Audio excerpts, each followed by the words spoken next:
Welcome to the Red Rose Film Club, a movie podcast that examines the wide world of cinema through our perpetually lefty, pinko commie, soy boy cuck, Antifa super soldier filter. But more specifically, we love movies and want to create a podcast that would appeal to the disparate tastes of our liberal, leftist, socialist, communist, Marxist, and Leninist friends. Red Rose Film Club is for leftists of all stripes who don't know what to talk about at parties other than movies and politics. My name is Craig. I work in public education and am passionate about social justice and workers' rights. And I've had a Duolingo account I haven't touched in 6 months, so I definitely don't speak German.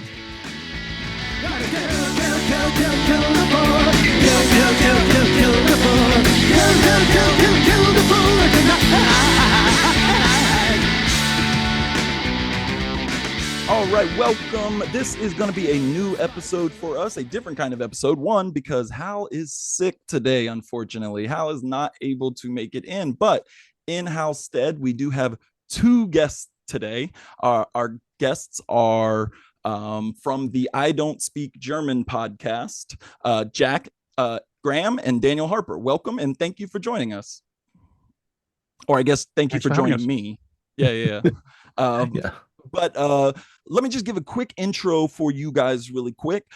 So for me, and I'll start from a kind of a personal angle and how I discovered you guys. But for me, and a little vulnerable here, but I think Donald Trump's presidency and the surge of loud racist violence in the years surrounding his 2016 election was kind of a wake-up call for someone like me. I don't know if maybe y'all had a similar experience, is that I have the luxury of being, a white male that was insulated from a lot of the racist violence, and but I was still have always been kind of fascinated with hate groups and things like that, and was always able to indulge that fascination from a safe distance because until I kind of saw it hit the mainstream, it didn't really, in my brain, it didn't I guess it didn't exist as a like lived in threat. And then of course with the election of Donald Trump, and then more specifically Charlottesville, which is kind of where I want to start and where it'll kind of we'll circle back to when we start talking about today's movie. But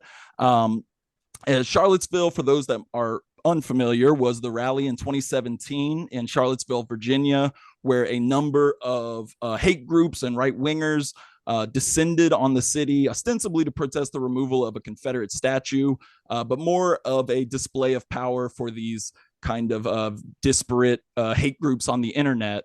And that to me was kind of, again, like I said, my wake-up call, and I wanted to kind of start understanding more about these groups. And that's when a few years later, I think y'all started in 2019, I believe.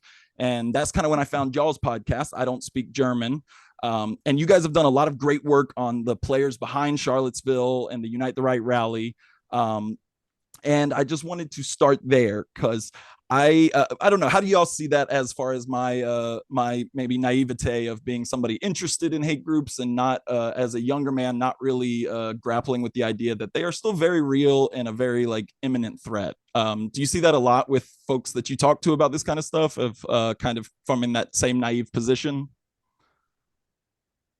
I mean, 2016 was a wake-up call for a lot of people. I don't think there's any, I think that people, I think broadly speaking, I think people kind of understood that, oh yeah, the Klan's still out there, Nazis are still out there, but they're mostly figures of fun, or, they're kind of individuals who will commit hate crimes, but not necessarily that, this is part of our entire social structure here in the United States is just built around, this kind of far-right ideology. And I think that that was the thing that I think people have started to realize more and more since the election of Donald Trump in particular. And Unite the Right certainly kind of was a flashpoint for that as well.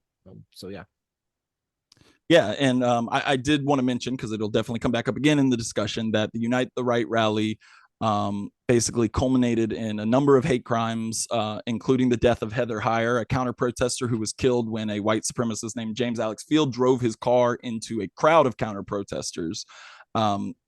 And again, we will talk about it, but I think Spike Lee kind of uses that as the galvanizing event in the movie we're going to discuss, BlackKklansman, to kind of tie the whole thing together.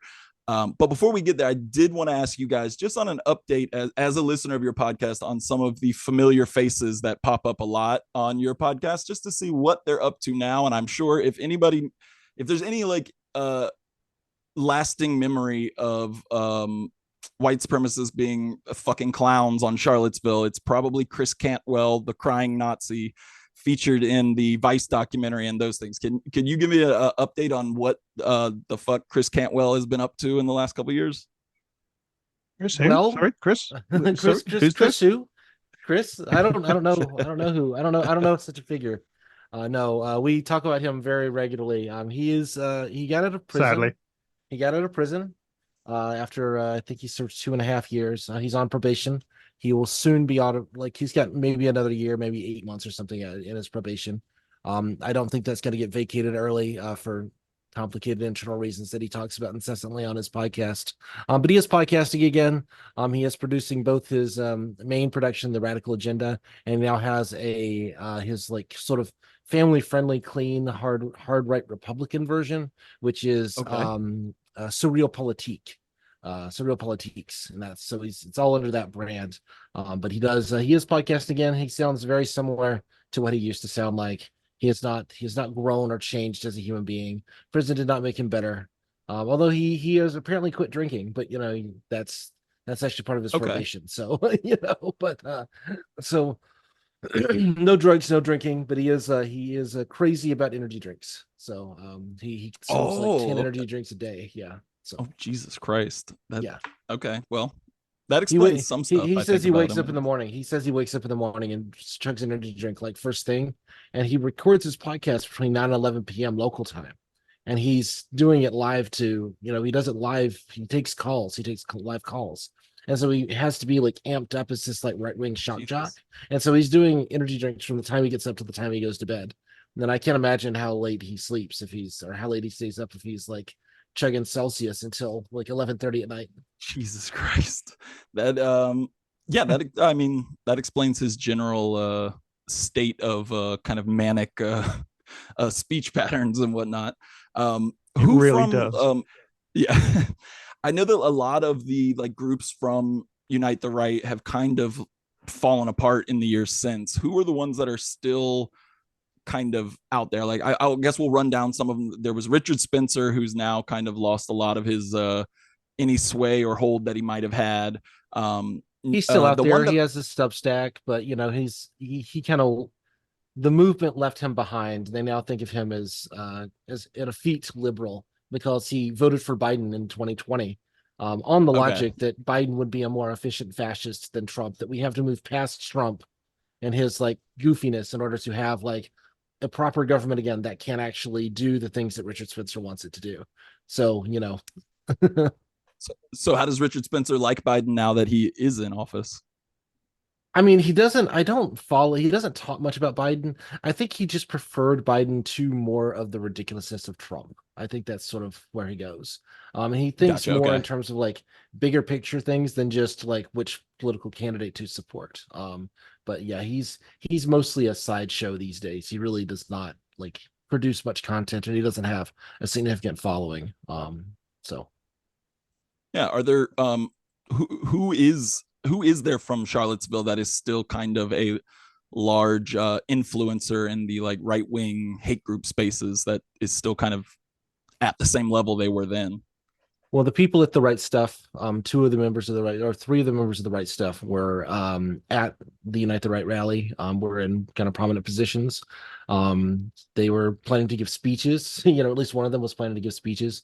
TRS is still very much like the biggest far right podcast out there by a considerable margin. They make like three full-time incomes for their three main people, and I mean, apparently, they might be making like hundreds of thousands of dollars a month, like in terms of like donations and such. Like it's huge. They've been deplatformed from like almost every major service, but they're, if anything, even bigger than they were in 2017, and arguably, Mikey Knight, Mike Pinovich, the host, the primary host of the Daily Show, was even then probably the single biggest personality at Unite the Right, even though he was like third down on the list of speakers. So yeah, but they're still going strong for sure.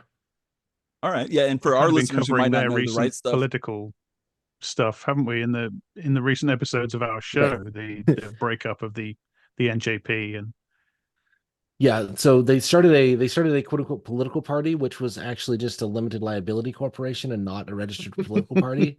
God, And it's they have crazy how just they're always kind of circle back to just being a grifty scam operation.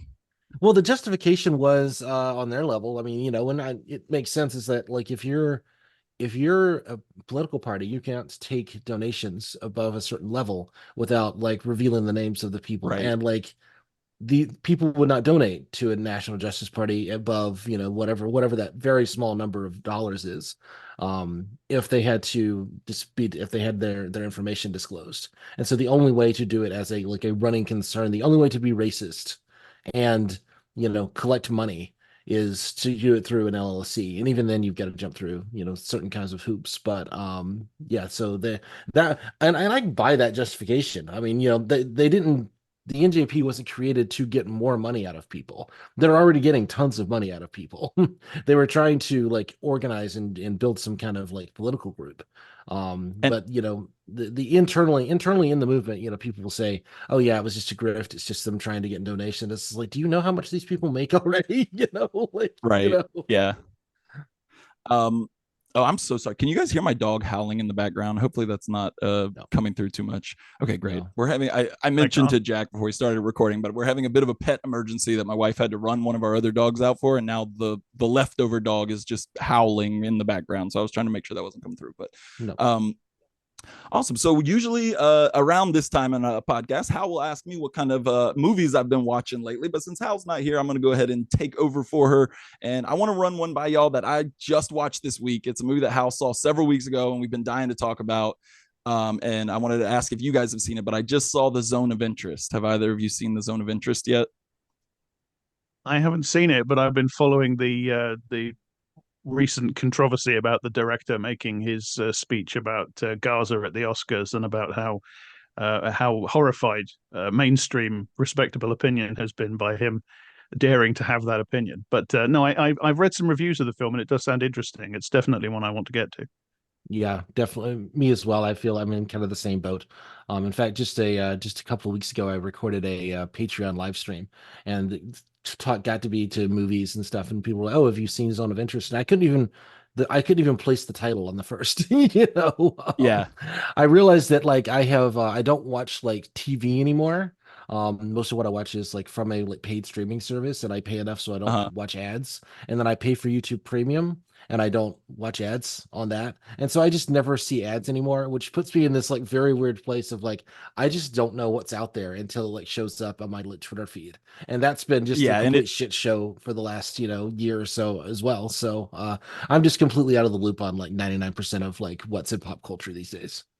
yeah. Yeah. And it, Yeah, and I will go ahead. I'm sorry, Jack. similar sort of thing with similar sort of thing with me. I'm a big fan of the Alien series of movies, and Oh, yeah. I was just having a chat with somebody the other day on another podcast actually, and they were saying, "Oh yeah, such and such is going to be in Alien Romulus," and I'm like, "What's this? Sorry, Alien what? I hadn't heard anything about it." So Hell yeah. Is Ridley just goes to Scott show how out of directing that touch one? I am. I don't know. I still don't know. This is the Okay. point. I don't know. I think it is. I think it is really Scott. I think it is. I think It it's is. part of Okay. the Alien Covenant thing or the Prometheus thing. I think it's part of the like that. It's part of that extended thing. Although I stopped with Aliens. I never even saw Alien 3. So I'm Oh, behind. I'm so behind Alien on 3 my. has been Alien 3 is a constant motif on our show because Hal loves Alien 3 and I remember seeing it and not being the biggest fan but not having seen it for a while. So that's one of the movies that like always comes up as a movie I need to revisit because I haven't seen it in forever. Jack, were you a fan of Alien 3? I'm sad that Hal isn't here because those of us who love that movie, I feel like we're a kind of an unofficial underground fraternity. I love that movie. It might even be my favorite of all the Alien films. Oh, Heresy, wow. So I then I know, definitely yeah. but yeah. I mean, the first one's Okay, cool. better, but the third one might be my favorite. Okay, okay. Are you do you think are you Alien or Aliens preference? I'm not a fan of the second one. Again, I know it's heresy, but Okay. you're supposed to genuflect before James Cameron's Aliens. I'm not a fan of it. I loved it when I was 19 or whatever, but it Yeah. hasn't held up for me. Yeah, I do like it, but as somebody who is a huge horror fan and always leans more towards the horror elements, like the first Alien with the much more explicit like horror motifs will always be my favorite in that group. Yeah, yeah, Um, absolutely. but yeah, I would recommend seeing Zone of Interest. It is incredible. It did obviously won 2 Oscars last week, and one was for sound editing. Are you guys aware of what he's doing with the sound in this movie? No, have As I not. say, I've read some reviews, so I know roughly Yeah, what that's referring to. yeah, Yeah. it is an extremely harrowing movie. So the whole movie is about Rudolf Otz, the commandant at Auschwitz, but you never actually see inside the walls of Auschwitz. You only see his domestic life just on the other side of the wall. So it's this kind of like really just kind of a domestic drama about his family. So there'll be scenes with like picnics in the backyard, but literally every scene of them having like a little picnic or a dinner or like playing with the dogs in the backyard is punctuated with background noise of gunshots and screamings and like trains pulling to a stop. It is just a like very haunting, unsettling movie. And I think, you know, movies about the Holocaust are, been done quite a few times, but I think Jonathan Glazer made a movie here that I don't think is anything I've seen before regarding the Holocaust. It's really great. Um, but what It is about you one guys? I'm What really have you interested in guys seeing seen? because I'm really interested in the idea of a film that depends upon contextual knowledge, Yes. contextual Uh-huh. historical knowledge to make sense of it. Yeah, I'm Yeah. very eager to get to it. This It's sounds it's like great. this sounds like a IDSG bonus for sure. I think we're definitely going to It have to does, do doesn't it? this. Yeah. Yeah. We had talked about it's 2024, and we're just going to do American presidential political movies. I Oh, believe the okay. next one on our queue was the seminal Criterion level classic Air Force One. But Hell yeah. I think Zone of Interest might be a tad more important there. So we might have to lean into that. But yeah, Yeah, so that answers the question. I was gonna ask movies about real presidents or fake presidents. It's That answers president. mostly that. So mostly real, but I mean we do like to do some of the goofy ones too. like, And Air Well, Force One. the Air Force One, I saw theatrically back in what 95? I think it's 95. And I saw that as a teenager, when it was released. So I have fond memories, and I've always loved Harrison Ford because he's fucking Harrison Ford, right? Oh, yeah, and sorry, they can give I him a swear on lot this of. podcast? We can Oh swear yeah, on this yeah, yeah, podcast. Okay, yeah, okay, yeah, yeah. So yeah. yeah.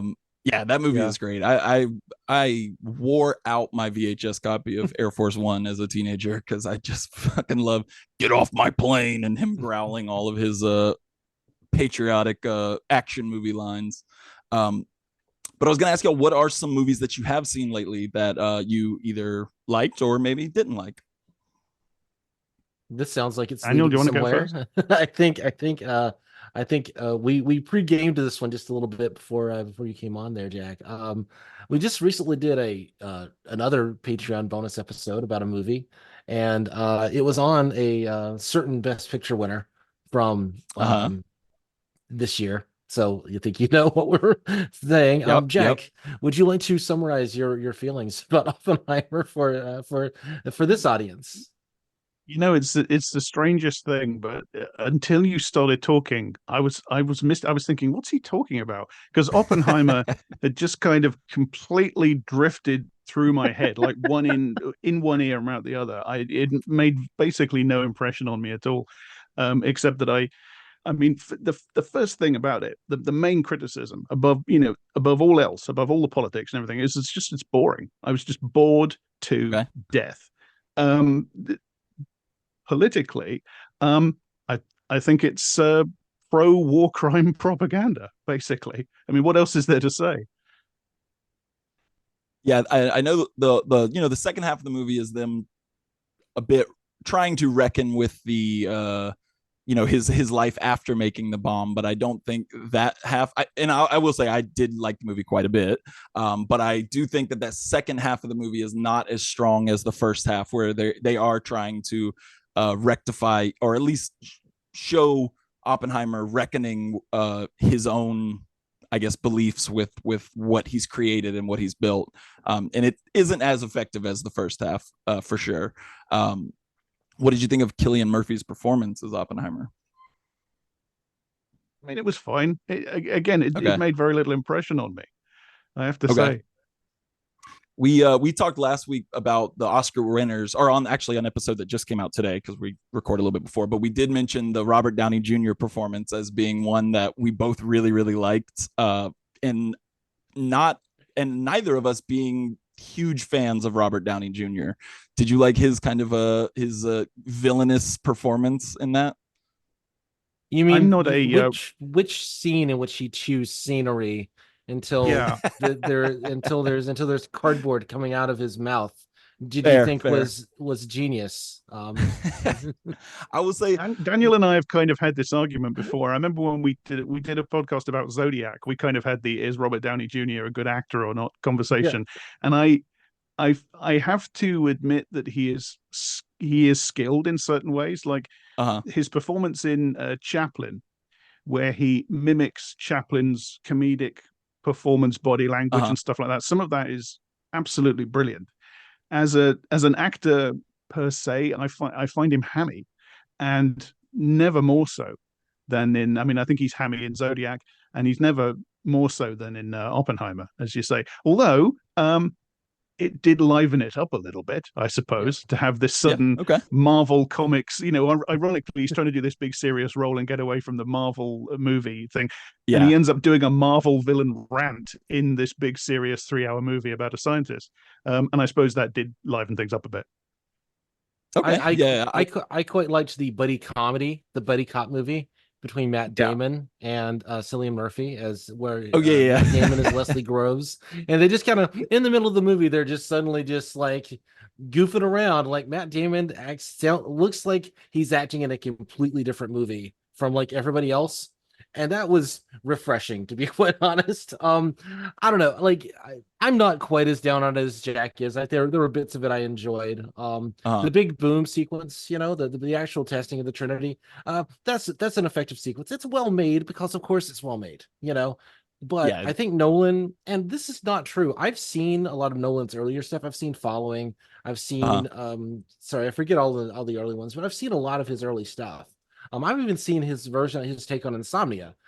So like Nolan used to be able to like direct actors, but I think with these like massive casts and these kind of massive technical Marvel movies, I think he just lacks the ability to really like find a through line. And I think that critics, who, you're allowed to have your opinion, of course, it's not a question, but I think people are willing to kind of give him credit for like the nonlinear storytelling, like the nonlinear editing. Like, hey, I love nonlinear editing. Some of my favorite films use nonlinear editing like more Sure. aggressively than Oppenheimer did. But like at the end of the day, like what is the movie? What is the movie Oppenheimer about?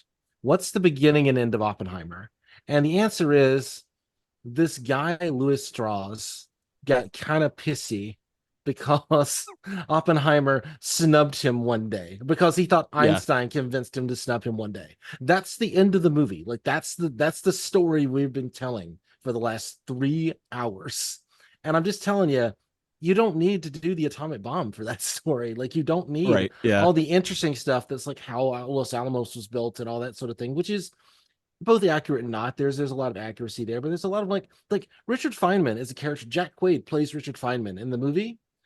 I didn't know that was supposed to be Richard Feynman until like I saw him like carrying bongos towards the end, and he's just like in the background somewhere. And it's like, oh right, Feynman did tell that story You about said not that in our getting bonus. I have no idea what that means.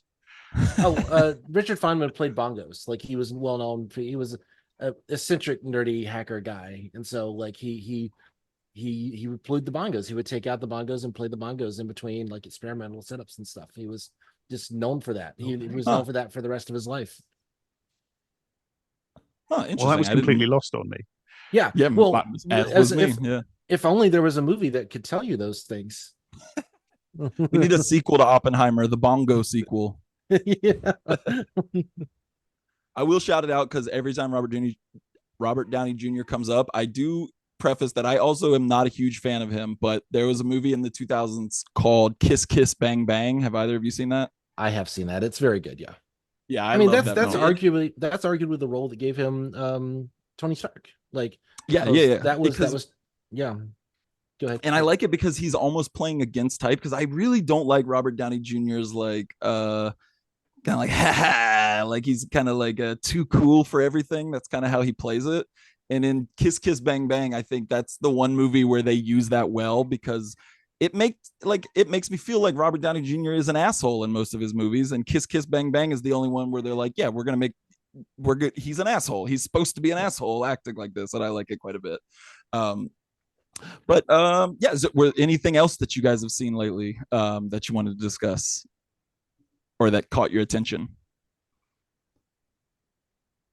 I was I was asked to write an essay about an episode of the. This is really really embarrassing. Everybody's going to see what an absolute dorky dweeby nerdmeister I am. I was asked to write an essay about an episode of Star Trek Deep Space Nine for a compilation of essays, and Oh, I ended cool. up writing about one of the episodes from the first series, quite a famous episode called Duet. Okay. And people who know the show will know the one I'm talking about. And it kind of got me into watching Deep Space Nine again, and that's basically what I've been watching recently, and it's fine. There you go. That's my Yeah. Okay. contribution. It's fine So, for what it is. 90s Star Trek. It's okay. It's fun, sort of, most of the time. There you go. well, let me ask them what's a good, because I've always like I've seen the Star Trek episode here and there, but I've never sat down and done like a good watch. I also get really intimidated by shows and like properties that have a million different seasons and spinoffs, and I never know where to start. I'm like, I don't want to waste my time if this is the one that everyone says is shit. So, what's the good entry point for a new Star Trek fan? Oh, I'm not a Star Trek fan, so I can't really Okay, answer okay, that question.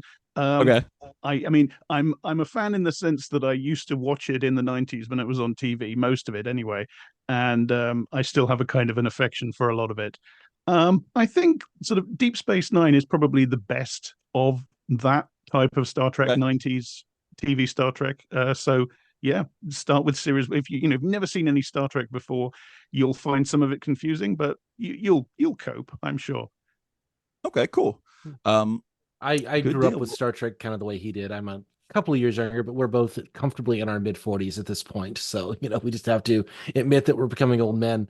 But I grew up with TNG, and I have a weak spot in my heart for TNG. I did try to rewatch it, and the first two seasons are rough. They're real Are rough. they okay? So I would, Yeah, I wouldn't say like definitely just start with season three, because there are reasons not to start with season three. But like you gotta remember, I mean, I don't know how exactly how old you are or anything like that, but back in the day, like you weren't expecting to watch like every episode of a TV show. right. Yeah, yeah, yeah. You would watch them out of order. That each thing was supposed to have like a self-contained plot.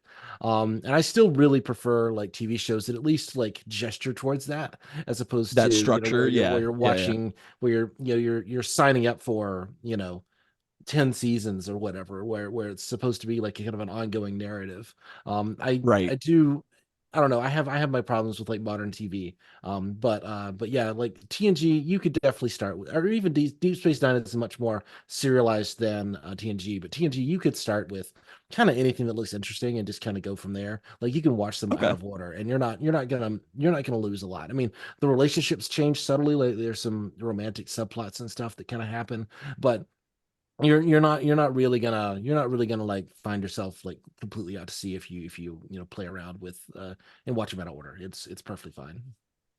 Okay, cool. Yeah, and I'll mimic that about TV shows. Is I think like as someone who like loves Breaking Bad and Mad Men and Sopranos and those like the peak TV shows, I do think that it did kill off the kind of serialized TV show that is more self-contained like those. And I also still love those kind of shows that you can jump in and out of, and there's going to be like a season arc, but more contained in episode arcs too. And I think that is kind of a big thing Well, that TV's missing now. Yeah. I think a show that does that really well, and I don't know if you've ever seen it, but there's a show called Justified, and that's with Timothy Yeah. Oliphant. Yeah. That's probably like structurally, that's probably my all-time favorite TV show, because it does have season-long arcs, and then it Yep. has like kind of series-long arcs.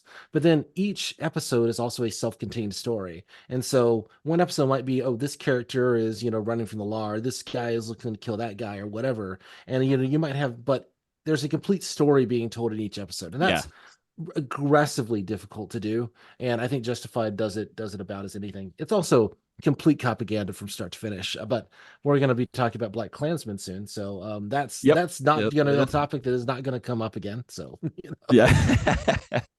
Well, let's move Basically, towards our everything's movie. propaganda.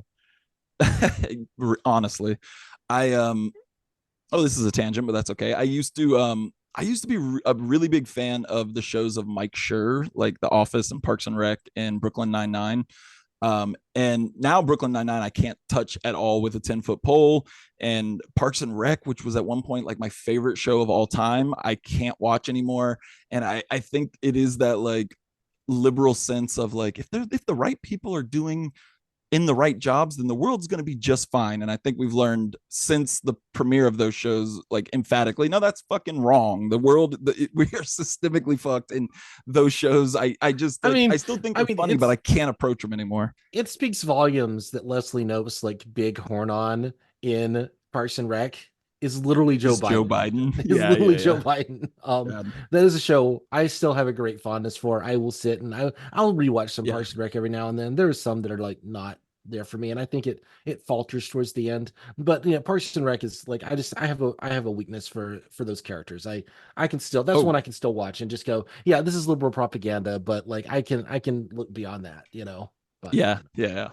Um, well, with that said, let's move in towards our talk about the movie. We're going to talk about BlackKklansman today, the Spike Lee joint from 2018. But before we did that, I just wanted to kind of gauge you guys on where you sit with Spike. If you're fans, if you've seen a lot of his stuff, we did our third episode of the podcast was on his film Bamboozled. And when we covered that one, we Hal and I listed some of our favorite Spike Lee movies. I think there was Do the Right Thing, Malcolm X, The Five Bloods, He Got Game, and we also talked about some of his documentary work like Four Little Girls and When the Levees Broke. But I wanted to ask each of you, what's your like personal history with Spike Lee? Are we fans in general? Not a fan? Not seen enough to make a decision? Jack, you want to go first? Feel free. Sure. Well, the problem I have is that I basically haven't seen anything. Like all those television shows that you guys were just talking about, never seen any of them. Never seen Parks and Rec, Justified, never seen any of it.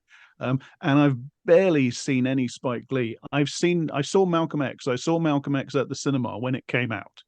Uh-huh. Apart from no, I'm telling a lie. I've seen another film he made called Inside Man, which, as far as I remember, was kind of like a straight thriller, Yeah, like a bank heist that's thriller just or a bank something. heist thriller. That's his Yeah, one real Yeah. like mainstream movie. Yeah.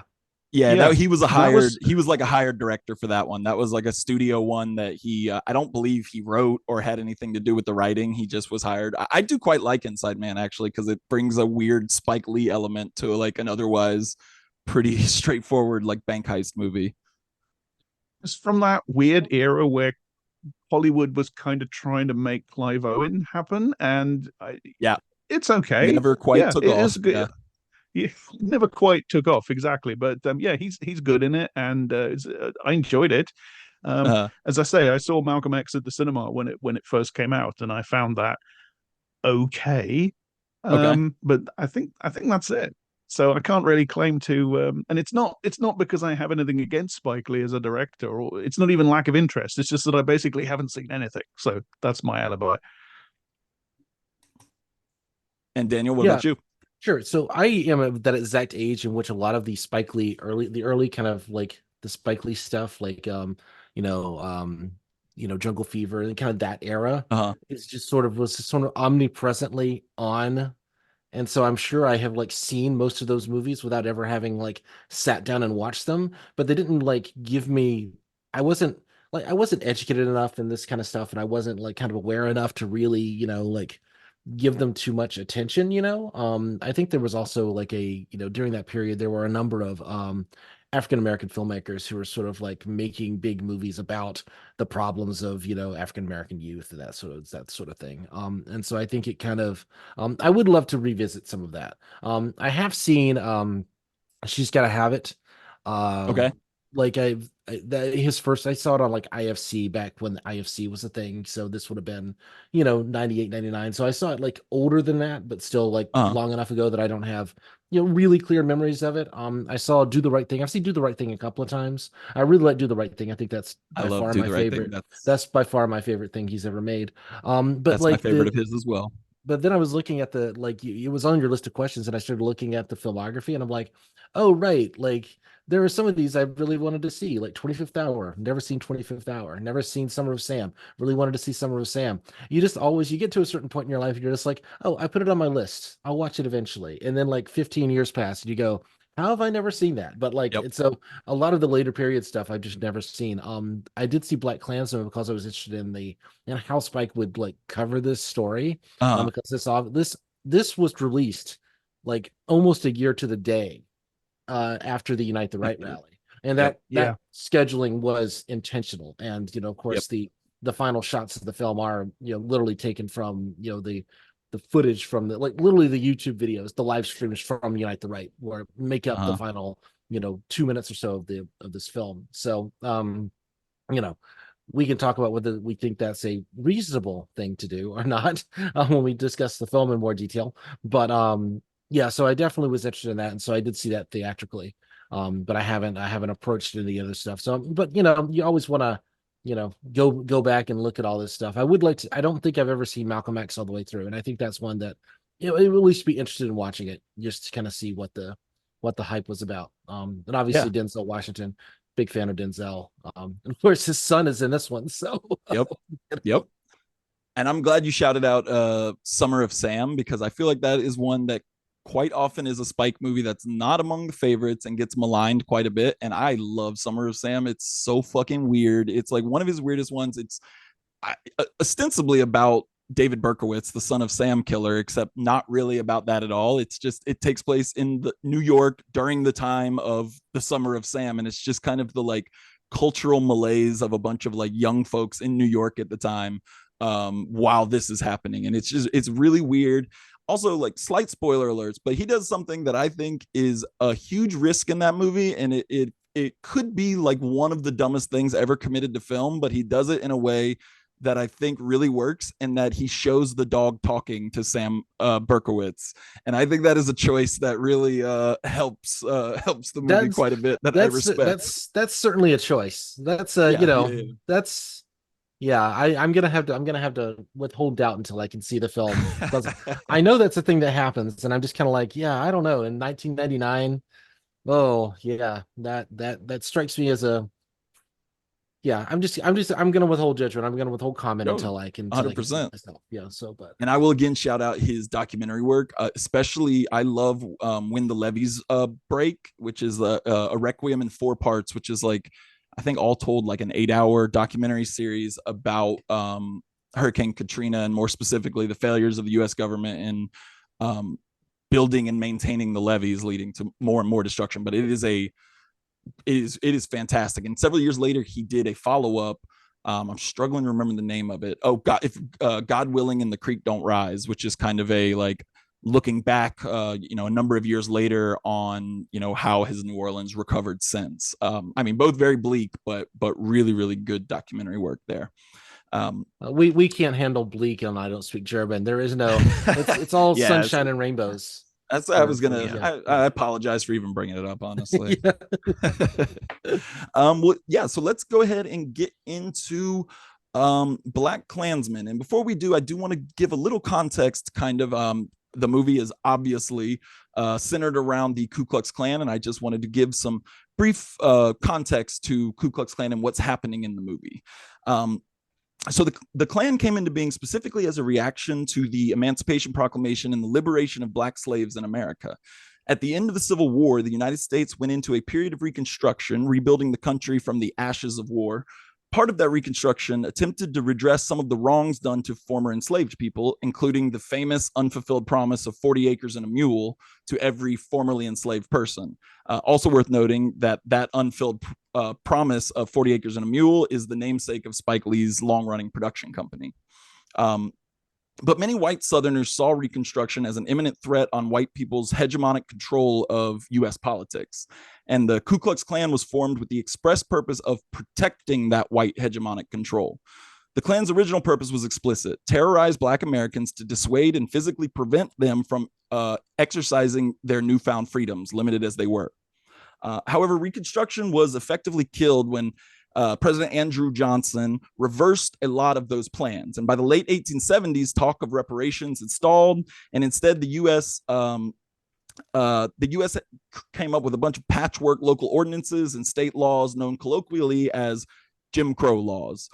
These were meant to reinforce racial segregation and protect, again, that white hegemonic control.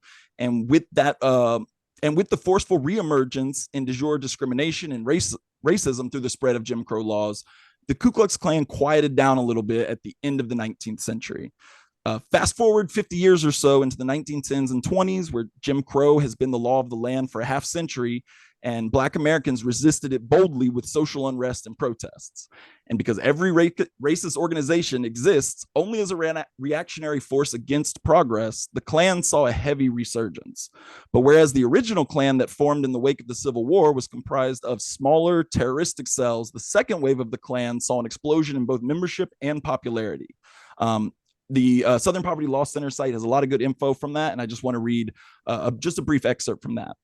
In addition to the group's anti-Black ideological core, this second iteration of the Klan also opposed Catholic and Jewish immigrants. A growing fear of communism and immigration broadened the Klan's base throughout the South and into the Midwest, with a particular stronghold in Indiana.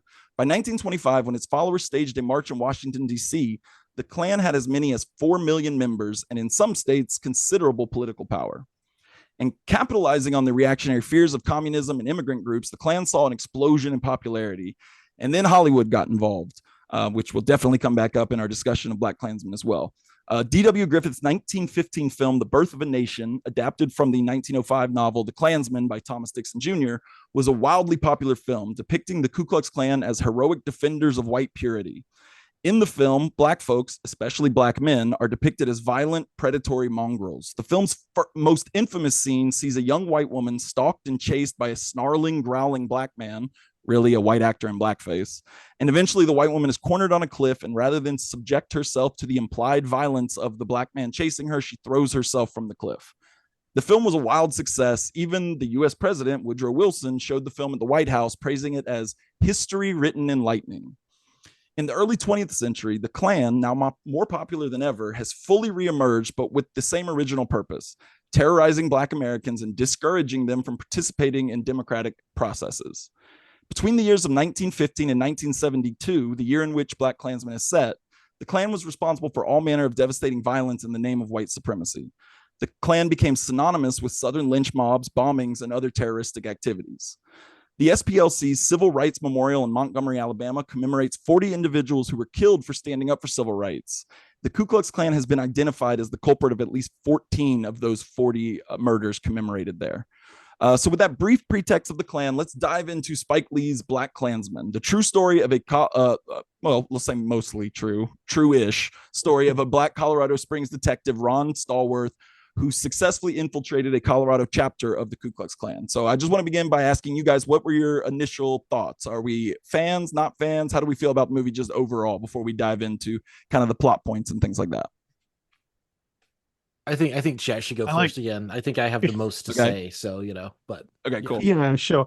I like true-ish, by the way. It's like, there was a guy called Ron Stallworth. And he well, there are multiple levels of true-ish here. Yeah, true is a perspective, isn't it? What does true even mean, really? Sorry, not to jump into this immediately, but I think that, you got to give us the end for it there, Craig. There's a version of kind of like talking about this movie in which you compare it to Stallworth's book, right? And then you kind of say, well, Spike Lee made a bunch of like abridgments and changed some stuff around. The dates don't match up the way they matched up, and like that's artistic license on like Lee's part. Like no questions on that part. Sure. It seems to be that most of like the really juicy stuff in the film, except for the bombing at the end, which that I don't even think that's in the book. I haven't read Stallworth's book, but I don't think that's in the book. Then there's the question of how much is Stallworth bullshitting in terms of the way he told the story in the book, because he doesn't tell it until decades later. And there's even a line. I mean, there's a line where you have to destroy all the records. We don't get to keep any of the records, and this is an order from on high. Which then goes, well, if you don't have your police notes, if you don't have the records, then there's really he could just tell whatever story he wants. And I think there are very clear reasons to think that like there's some of this that is manipulated. Although we do know that like some of it, like I believe the photo of him like hugging David Duke, like doing the bear hug with David Duke. I think that photo actually exists. I love Oh, that. it does That not, was I'm great. afraid. I have to tell you that he claims that It it does not. exists, but he also claims that he lost it in a house move. Oh, So, okay, Okay. yeah. So yeah, I forgot a lot of those details. It's been a while since I've like looked into the history here, so I apologize. But yeah, I mean I believe that some of this happened, like but like even to like compare it to the book is to kind of be disingenuous in terms of like how true this story actually is. So anyway, I just wanted to throw that in there before getting back to Jack and his Yeah. no yeah, doubt no, loving opinion of the film. that's that's a really good intro, I think, because it shows you that what we're watching is a dramatization, a very free dramatization Uh-huh. of essentially somebody's novel that is based, fictional autobiography, or for all we know, fictional autobiography based upon some things that apparently happened. Like apparently he did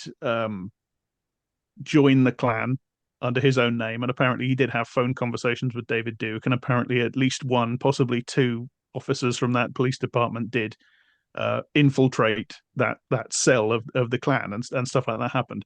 The stuff I mean, like the bomb thing, apparently that didn't happen, and the bit where the crazy guy Felix is his name. He just Uh-huh. decides that this new member is Jewish, and he tries to subject him to a, pardon me, everybody, a Jew lie detector test. Apparently that Yeah. didn't happen. And the character of Patrice is completely fictional, and etc. The thing I was really interested in was like the two NORAD guys. Did I mean, Yeah. I'd be So, fascinated to know if there's any truth to that. I mean, or at least is it just supposed to stand for stuff that is true? Because we know that the gist of that, I mean, far right extremists are still laced throughout all through American law enforcement and the military and the intelligence services to this day. So I suppose that's the idea. It's just supposed to stand for that reality. Yeah, and I would say I think that is at least my view of it is that I think maybe Spike could have avoided some criticism a little bit if he leaned a little bit more into the fact that that it's embellished quite a bit. I mean, it does begin with the vintage Spike based on some for real shit, which it scrolls across at the beginning. But I think he did. I'm now imagining like the better version of this, which is like Charlie Kaufman's version of Black Oh my Klansman. god. If Charlie Kaufman and Spike Jones had made this film, Oh my god. and I it's just can't. like adaptation to Racist Boogaloo. Sorry, continue. Jesus, I couldn't even imagine. But yeah, yeah, I do think there is not think there are obviously a lot of liberties taken with the actual truth of the film itself. Oops, sorry, I just clicked off on my notes there. But I will say it sounds like I probably like this movie the most of the three of us. I am just a sucker for Spike Lee's just visual flair and style and sense and all that stuff. Like his just his way with like characters and making them uh just I'm just drawn to Spike Lee's characters. Like they exist in a world that is both like real and a world that could only exist in a film. And I kind of love that about the Ron Stallworth character in general. Like, he's very obsessed with like his afro and his look and all that, but at the same time, he's a cop that is like subjected to like all these uh procedural rules about his appearance. But I do want to talk a little bit about his visual style. Are you guys a fan of his? I think this BlackKklansman is his most like not his most, but one of his more muted films as far as the stylistic choices go. But are you guys folks who like a little visual flair, or is it his style kind of detracting from it a little bit? go either way myself. I'm perfectly capable of, appreciating a film that's all style or a film that's really stripped back. Yeah. Depending on if it works, either way is fine with me. I like the style in this film. It has loads of those signature Spike Lee things, like obviously the signature The dolly dolly shot and shot. stuff Yeah, like yeah, that. yeah.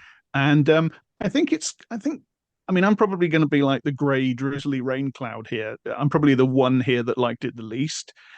I didn't hate this film, and I enjoyed it while it was going. And a lot of that is the flair of the visuals and the performances and stuff like that.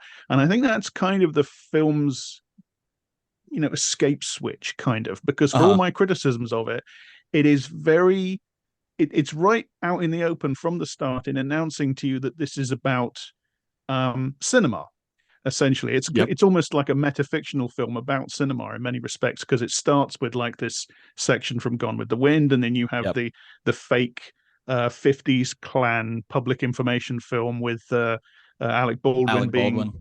uh, Alec Baldwin, and that's overlaid with the footage of Birth of a Nation, and then right the way through the film, you have, like, most particularly, you have the scene where Ron and Patrice discuss which blaxploitation Black movies they like the exploitation best, and movies. you get Yeah. the posters coming up on the screen, and Uh, I love that, and that's kind of where the film does give itself a bit of an out in terms of its representation of history, I think, anyway, and its representation of politics, which is it is saying, I'm doing something about cinema here. I'm doing something about representation of these matters and stuff like that.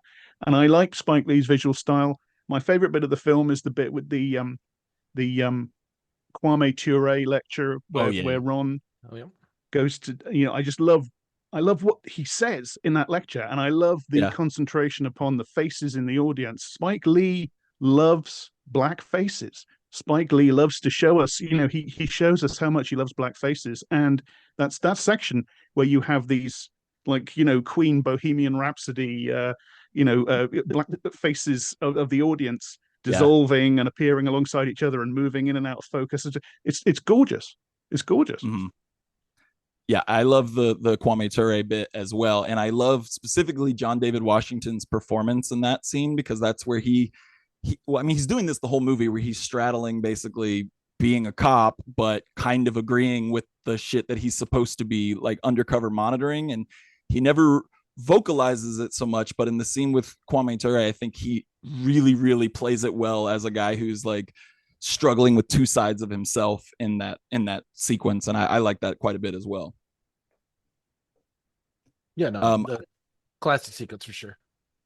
yeah, I do want to talk about the performances, because there are some performances in this that I love quite a bit. John David Washington obviously is the star of the movie. He's kind of the one holding it together, but it's punctuated with a great performance from Adam Driver, who's a guy that, like, I'm always interested in whatever weird shit he's doing. Like, I find him even in like the shittier Star Wars movies, I find him pretty hard to look away from. He's just an interesting actor to me. Do you guys have any hard feelings about Adam Driver? I quite like I him in like him. this. I quite like him in Okay. this. I Yeah. think he's very good here. I like him. I like him particularly in The Last Jedi, but I like The Last Jedi quite a bit. So, I I'm fucking if love The Last Jedi. yeah, I'm iffier on the other Star Wars sequels, but Yeah. I do quite like him there. I think that's the only. I'm sure I've seen him in other things. I'd have to look it up and kind of go, oh yeah, I saw that, and I've always liked him, and I think he is very good here. And I think in a lot of ways he is the heart of the film. I think that you could definitely argue that he is the one that kind of going through the most conflict here. And so Yes. I do quite like his performance, both in general and here in BlackKklansman for sure. He's Yeah. compulsively watchable. Yes. Have you guys ever seen Inside Llewyn Davis, the Coen Brothers movie? I know Jack has because he's had it on our list to cover for a long time, but I don't think I've seen it. I I haven't actually. I'm a Okay. Coen Brothers fan, but it's one of the ones I haven't got to. Frustratingly, I've got the DVD over there, but I've never got around to putting it in the machine. I love that movie, and Adam Driver is in it, but he's not a main character. But it's literally the performance I think of every time, because he's so goddamn funny in the movie, and it's like, it's about a folk singer who's like struggling with being a struggling folk singer basically, and he gets a paid gig to perform kind of like a shitty pop song, like just play guitar on it, and Adam Driver plays another musician who's on the track, but like mostly just does background vocals, but are just noises. So it's just, there's like several rehearsal scenes of them having very serious conversations and Adam Driver in the background just going like, oh, whoop, and like just completely, and he's so fucking funny in that movie. I love it so much. But okay, hopefully this might be controversial to some millennials like myself who grew up watching like that 70s show and all that, but I think Topher Grace is usually mostly shitty in things. But I like him a lot as David Duke in BlackKklansman. What did you guys think of Topher Grace in the movie? And apologies ahead of time if I offended any, if you guys are big Topher Grace fans. I don't think either one of us. I'm not aware that I've ever seen him in anything else. Okay. So as usual, I don't know. I think he's fine in this. The main thing I like is that the fact that he's Jewish annoys David Duke so much. Yeah. Topher Grace as a person is Jewish, and David Duke wasted no breath in complaining endlessly about the fact that the actor they got to play him was Jewish. So that's awesome. I didn't know that at all. That's amazing. No. He whined on the Political Cesspool, which is a Nazi like radio show. I mean, it's a like Southern nationalist radio show that I've been listening to every week for the last 7 years. Bless you. And David Duke is a regular and frequent guest and like personal friends with the main host of the Political Cesspool, like to the degree that they've been to each other's houses. They are like buddy, you know. And David Duke was he was very much don't tell them I don't print that I was mad, you know. He's like that level of mad about it, you know, where he can't like say I'm furious at this, because he has to maintain that affable Nazi demeanor, but like he was clearly very upset by that, and I am endlessly amused by it. That's awesome. I love that. He's that had also so much plastic surgery that his face is so stiff that nobody can tell if he's upset or happy or not, experiencing any emotions at all now. So yeah. I've seen Topher Grace's things. I've seen Traffic. He's in that. I've seen a little bit of that 70s show. I've seen a little bit of that 70s show. I've seen he did, I think it's called In Good Company. It's the Dennis Quaid movie where it's like a, you know, like a young, like an older sports writer brings a younger guy and under his under his belt. And I liked him in that. I mean, he's never given me like a strong impression, but I've always kind of liked him, you know. Like I don't think he's like a great actor, but I think he's a good presence, you know. I think he's in the Laramie Project as well, which is a movie I quite like. okay. I think he's one of the like ensemble cast, but I might be thinking of somebody else. But so yeah, I don't have strong feelings either way. I've never like disliked him in a role, but I don't think I've ever like gone, well, that's a brilliant performance. Although I do like him as David Duke. I think he doesn't get, he's very much playing, and I think this speaks to kind of my general criticisms, some of my general criticisms about the film. He's playing the BlackKklansman version of David Duke. He's not playing David Duke in any sense of the matter. He's playing, you know, the broad buddy comedy, the buddy cop comedy version, and he's like the villain, but not really, who's, you know, in the movie. I think he undersells David Duke in right the way that like you should undersell David Duke. I don't think he gets at some of the real ridiculousness that is like David Duke, even at this period. Although the movie's playing with time. The actual events happened in like 78, 79, and we're in 72 here. And so Duke was not like the head of the Ku Klux Klan in 72. He doesn't rise to that until 74, and he doesn't really start to be a public figure until 78. Around a Phil Donahue appearance, ironically enough. Jesus, that's insane. Well, since we're talking about David Duke and you guys have covered him quite a bit on your podcast, I did want to ask you if you could just discuss a little bit, because it's one of my favorite things about him, some of his nutrition and exercise regimens that he is about. Well, there was one Nazi podcast. I want to get to the romantic and sex manual that we plagiarized from Cosmopolitan. We should definitely cover that one as well. Although you might have more memory of that, you know, than I do, because I can't remember the title of the book. But he did publish, I believe it's a book about like female orgasms. Finders Keepers. Finders Keepers, right? Yeah. and it's literally like a rip off of like Cosmo advice from the 70s. Jesus, that's gut wrenching to even hear about. Yeah, like imagine, like learning to pleasure your wife in from David Duke. Like, Get and from then you David go, Duke. like, I've been taking advice Jesus. written by the world's worst Nazi. That's not a good feel. The Ugh. world's most famous Nazi. Yeah, no, that just you just feel icky after that. Like, Yeah, yeah. yeah. No. Um, no, I'll just he got invited onto a bunch of stuff. Like he got invited to Unite the Right in 2017 because he's like the emeritus figure, in terms of like you got to understand that like Unite the Right and the alt right and that in that era of white nationalism, this is very much a kind of young man's game. These are guys who at the most were in their kind of like mid to late 30s. And for the most part, like a lot of the people on the ground were 22, 25 years old, right? They know Duke as a legend. They know him as the guy who, almost won the governorship of Louisiana. They know him as that figure.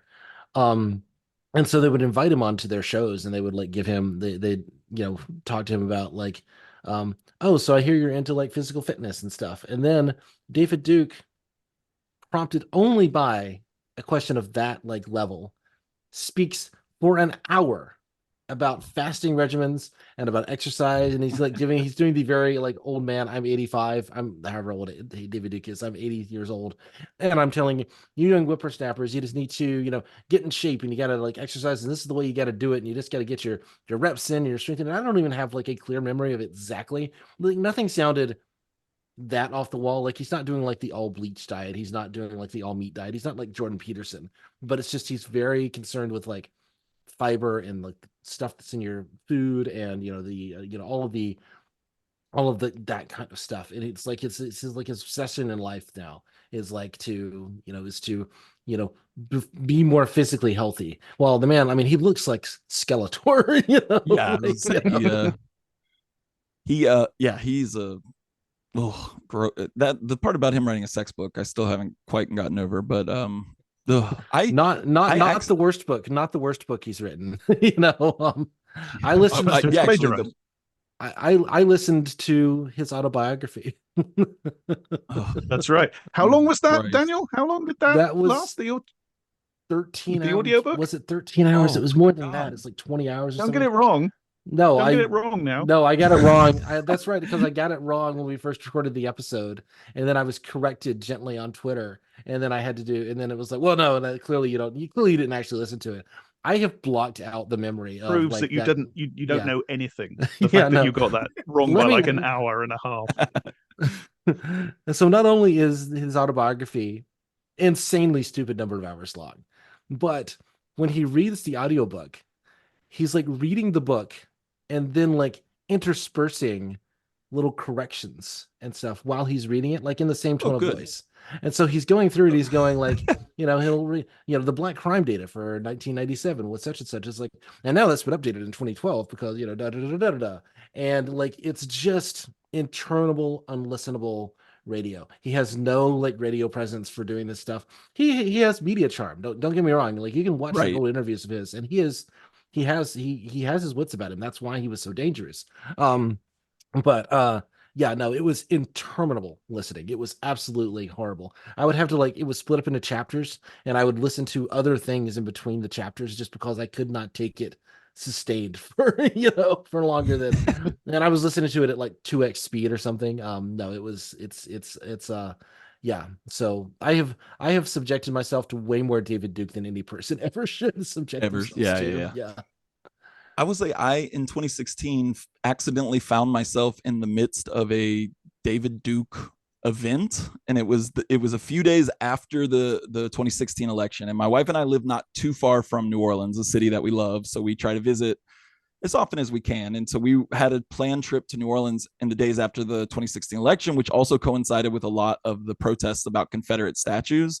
And our hotel was at Tivoli Circle in New Orleans, which is a big roundabout with at the center of it a like monolithic statue, like a monolithic sculpture with Robert E. Lee statue at the top. And that had been kind of a in New Orleans like a flashpoint of like people rallying to get the statue taken down. Well, the days that we were there, David Duke had shown up and done a counter protest. So for 2 nights in a row, we could see outside of our window David Duke and the statue protesters kind of warring and throwing verbal. And it was just and it was mere days after Trump's election. So it was just one of the more surreal like moments that I've ever experienced was the days after Trump's election, surrounded by David Duke and his minions. But yeah, let's jump back into the movie a little bit here. And so we talked about the Kwame Ture section, which is ostensibly what gets Ron Stallworth into the undercover scene in the police department, and what gets him on to the KKK is he essentially finds a classified ad in the newspaper, a recruitment ad for the KKK, and uses his real name, which becomes kind of the source of a little bit of comedy, and the fact that he has to get Adam Driver's character in to kind of act out the in-person meetings. You know what I wanted to point out when we were talking about performances, which is one that I forgot, but it is the funniest performance in the whole thing, is that guy whose name I always forget, Paul Michael Hauser. You guys know Walter Hauser. Paul Walter Hauser. He plays Ivanhoe. He plays Ivanhoe, who is his entire screen presence is just to be as stupid as possible at every turn. And they're not like hilariously written lines, but his delivery, specifically his delivery of like well-timed like dumb guy giggles in the movie, is I could listen to that guy giggle at dumb shit for another hour and a half. I really like that guy and his performance in this movie. Well, that character is just like drunk off his ass the entire time. That's how I interpreted it. It's just constantly pissed. Yeah, absolutely.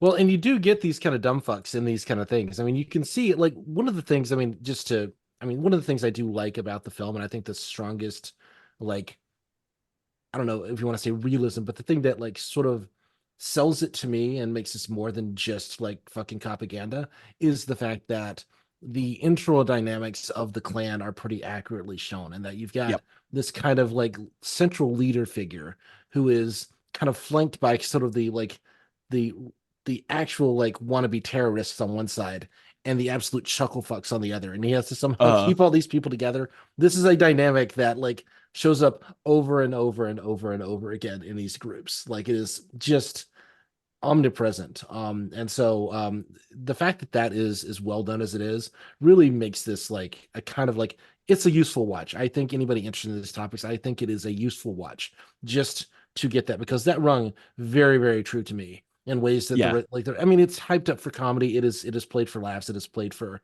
kind of it's swinging for the fences, but you understand, like it is not like 100% out of place in any sense. Like that's exactly one of the things the film does incredibly well.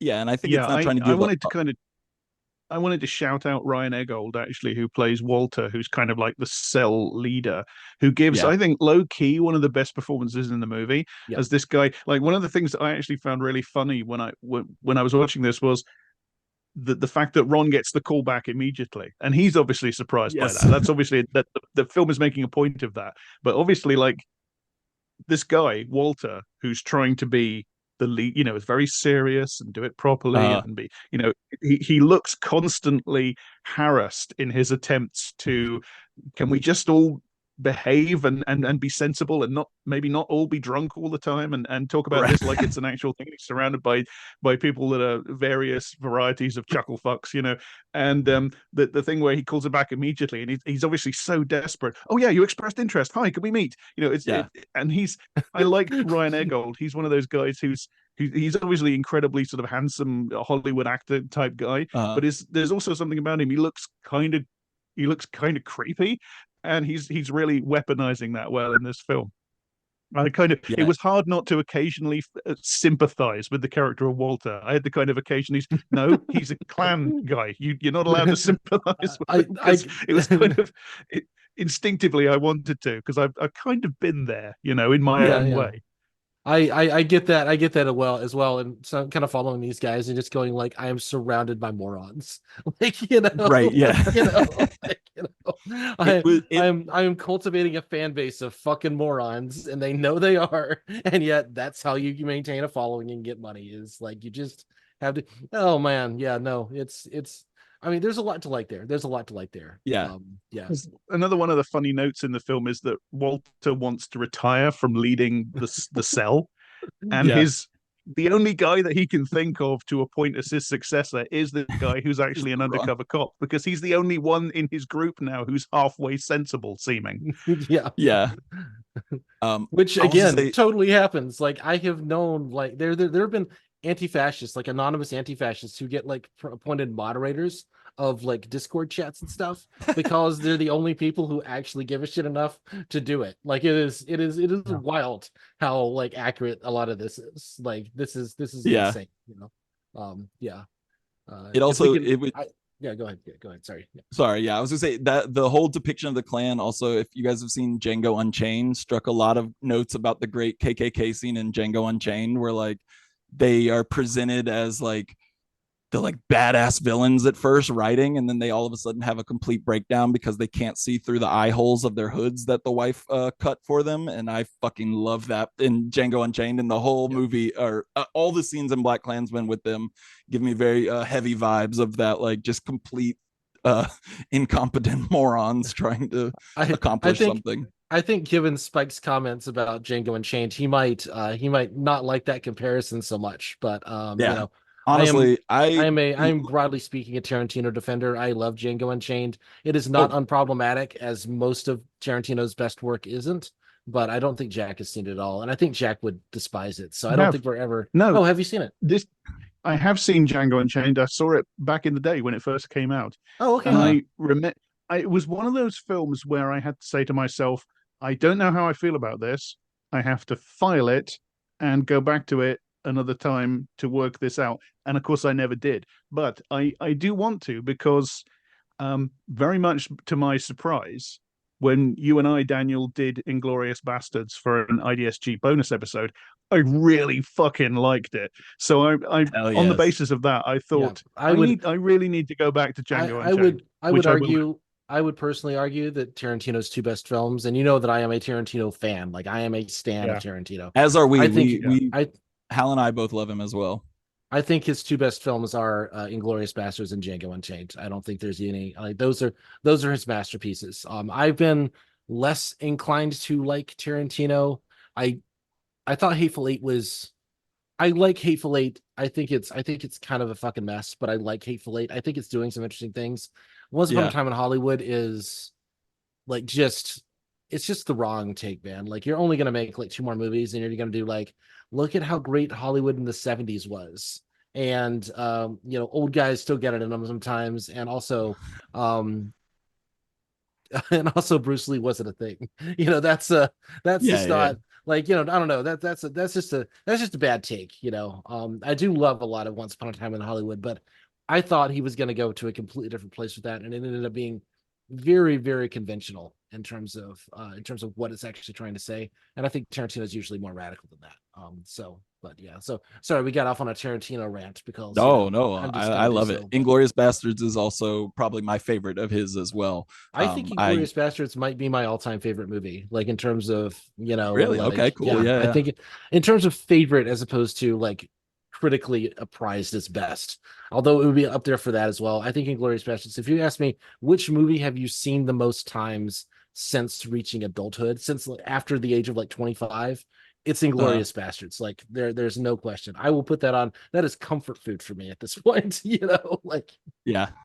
it says a Um, I lot that really loved it. Inglorious Bastards is my comfort food movie, right? Like when I'm sad, I put on Inglorious Bastards, then I just feel better. I did not expect to like it going in. I remember we decided to do it for a bonus, and I thought, okay, here we go, because I'm a bit of a sort of Nazi Germany history nerd. Don't judge me. I'm doing it from the left. But yeah, I really thought it was fantastic. So I do need to go back to Django.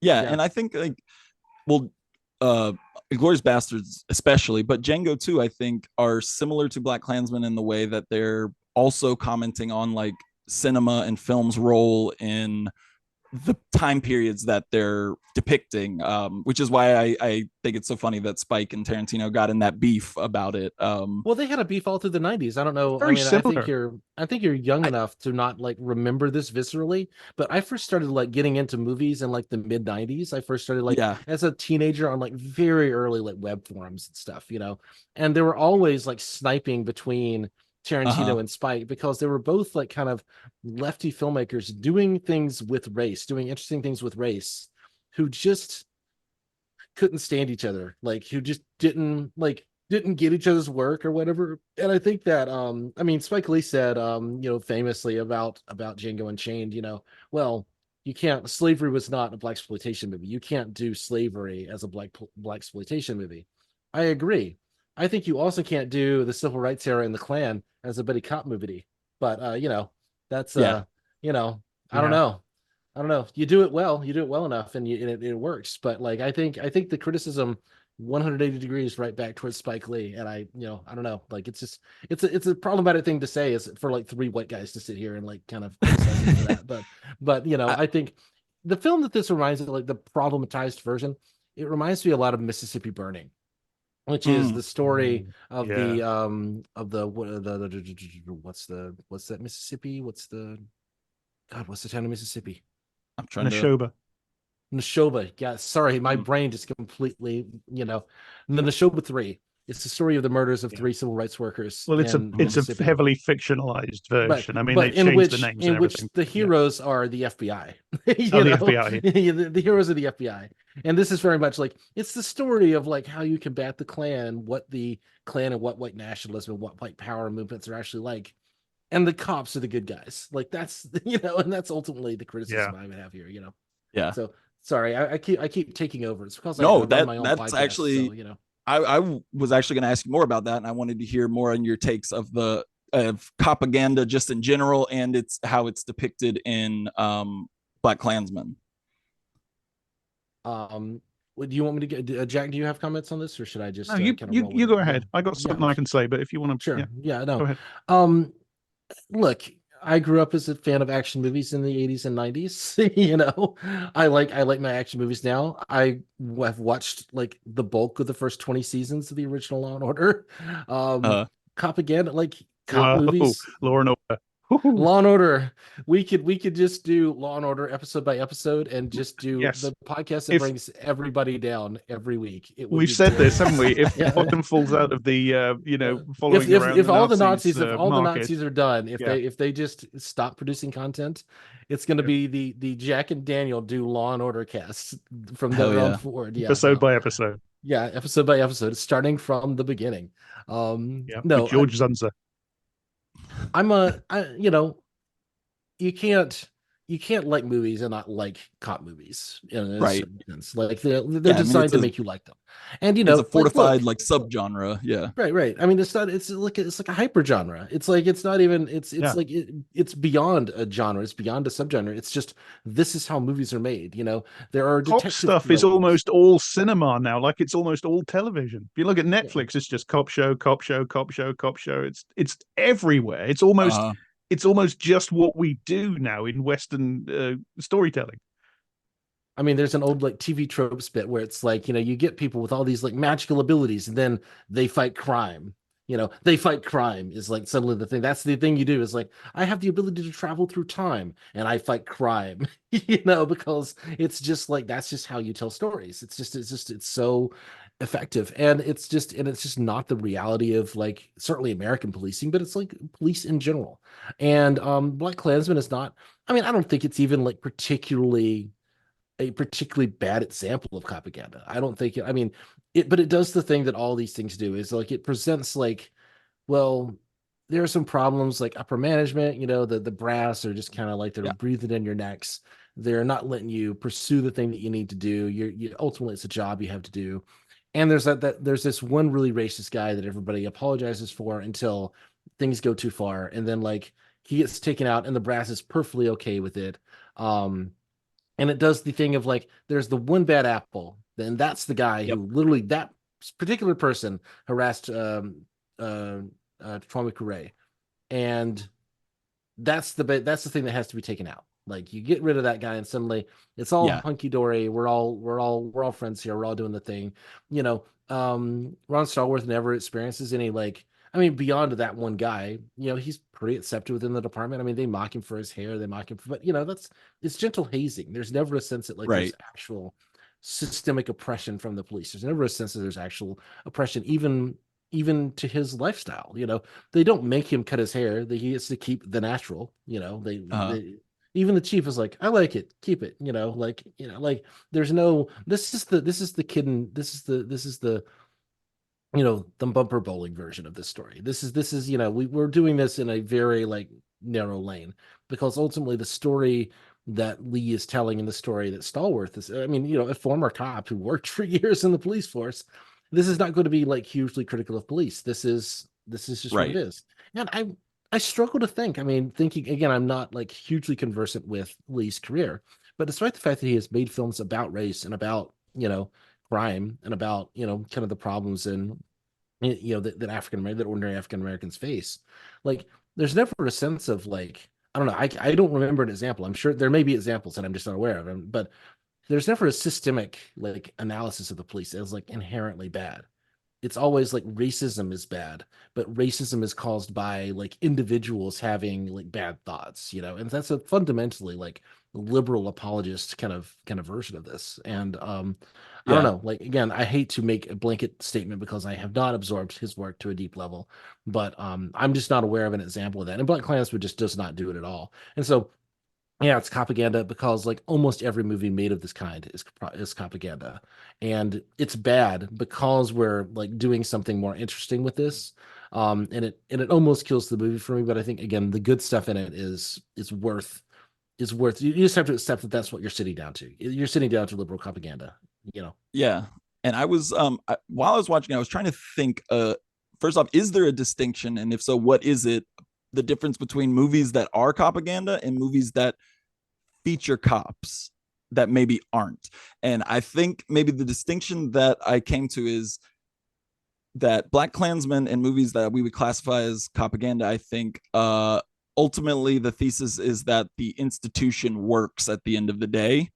And I think that is the delineating line. Like, okay, so the one that I was comparing it to was and asking myself, is this propaganda? Is Die Hard? And I would say Die Hard, while about a cop, is not necessarily propaganda because it's not a depiction of the institution in the way that the institution works. Whereas I would say BlackKklansman is definitely more of a depiction of that kind of propaganda because at the end of the day, BlackKklansman's message is, yeah, the institutions work if we have the right people behind them. And we know that policing in America just doesn't. I don't know. Do you guys agree with that assessment of what makes a movie propaganda? Well, I wouldn't even agree that Die Hard is not like Die Hard. You have kind of two ordinary beat cops who are like named characters in the Oh, I film. wasn't even thinking about the other character who is You've got definitely, Reginald Vell yeah. Johnson, who is, you Reginald Bell know, Johnson is definitely the the propaganda character in the that the movie. Yeah, dad the yeah, dad from Family Matters, like literally like that wholesome guy is sitting there, and yeah. he's the voice of the ordinary police. He's the voice, and he's Right. the one calling like the FBI comes in, and they're just a bunch of fools because they don't know what's going on.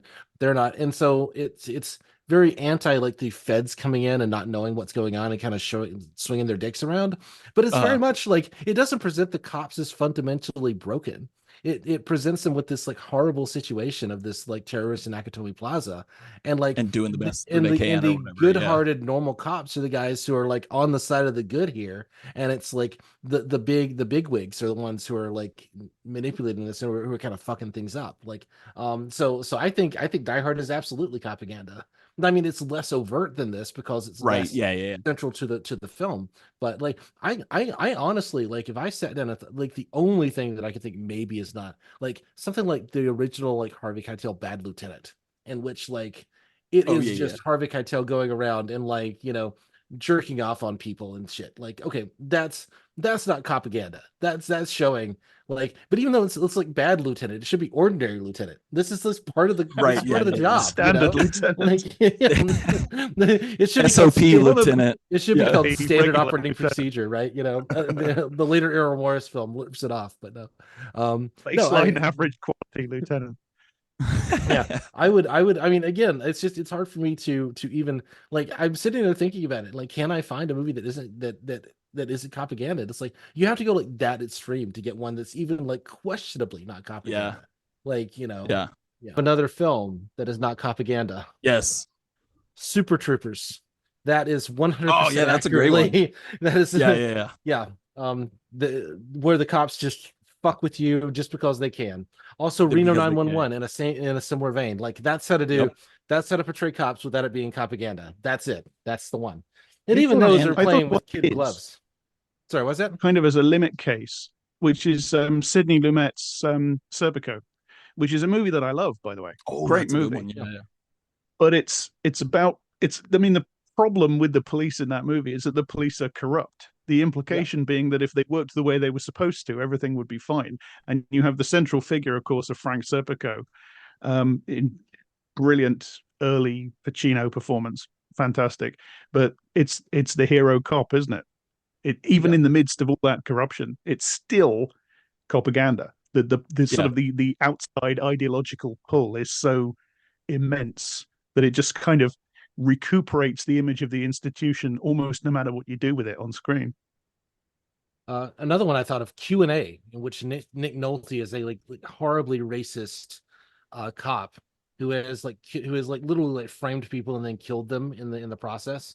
And who is there's an inquest, there's a Q&A, and the whole thing is like the brass are saying like they bring in this young guy to kind of come in and like do the well, your job is to do the Q&A, you ask the questions, you go through the process, and you're just in it, and it's all about like how all this is being covered up by the higher ups, but ultimately it's still like the system policing itself from within. It's not about like the actual brutality. And all of the major victims are also shown to be like kind of terrible people regardless. So it does say, well, this is a dirty world and this is the dirty things that we have to do in order to.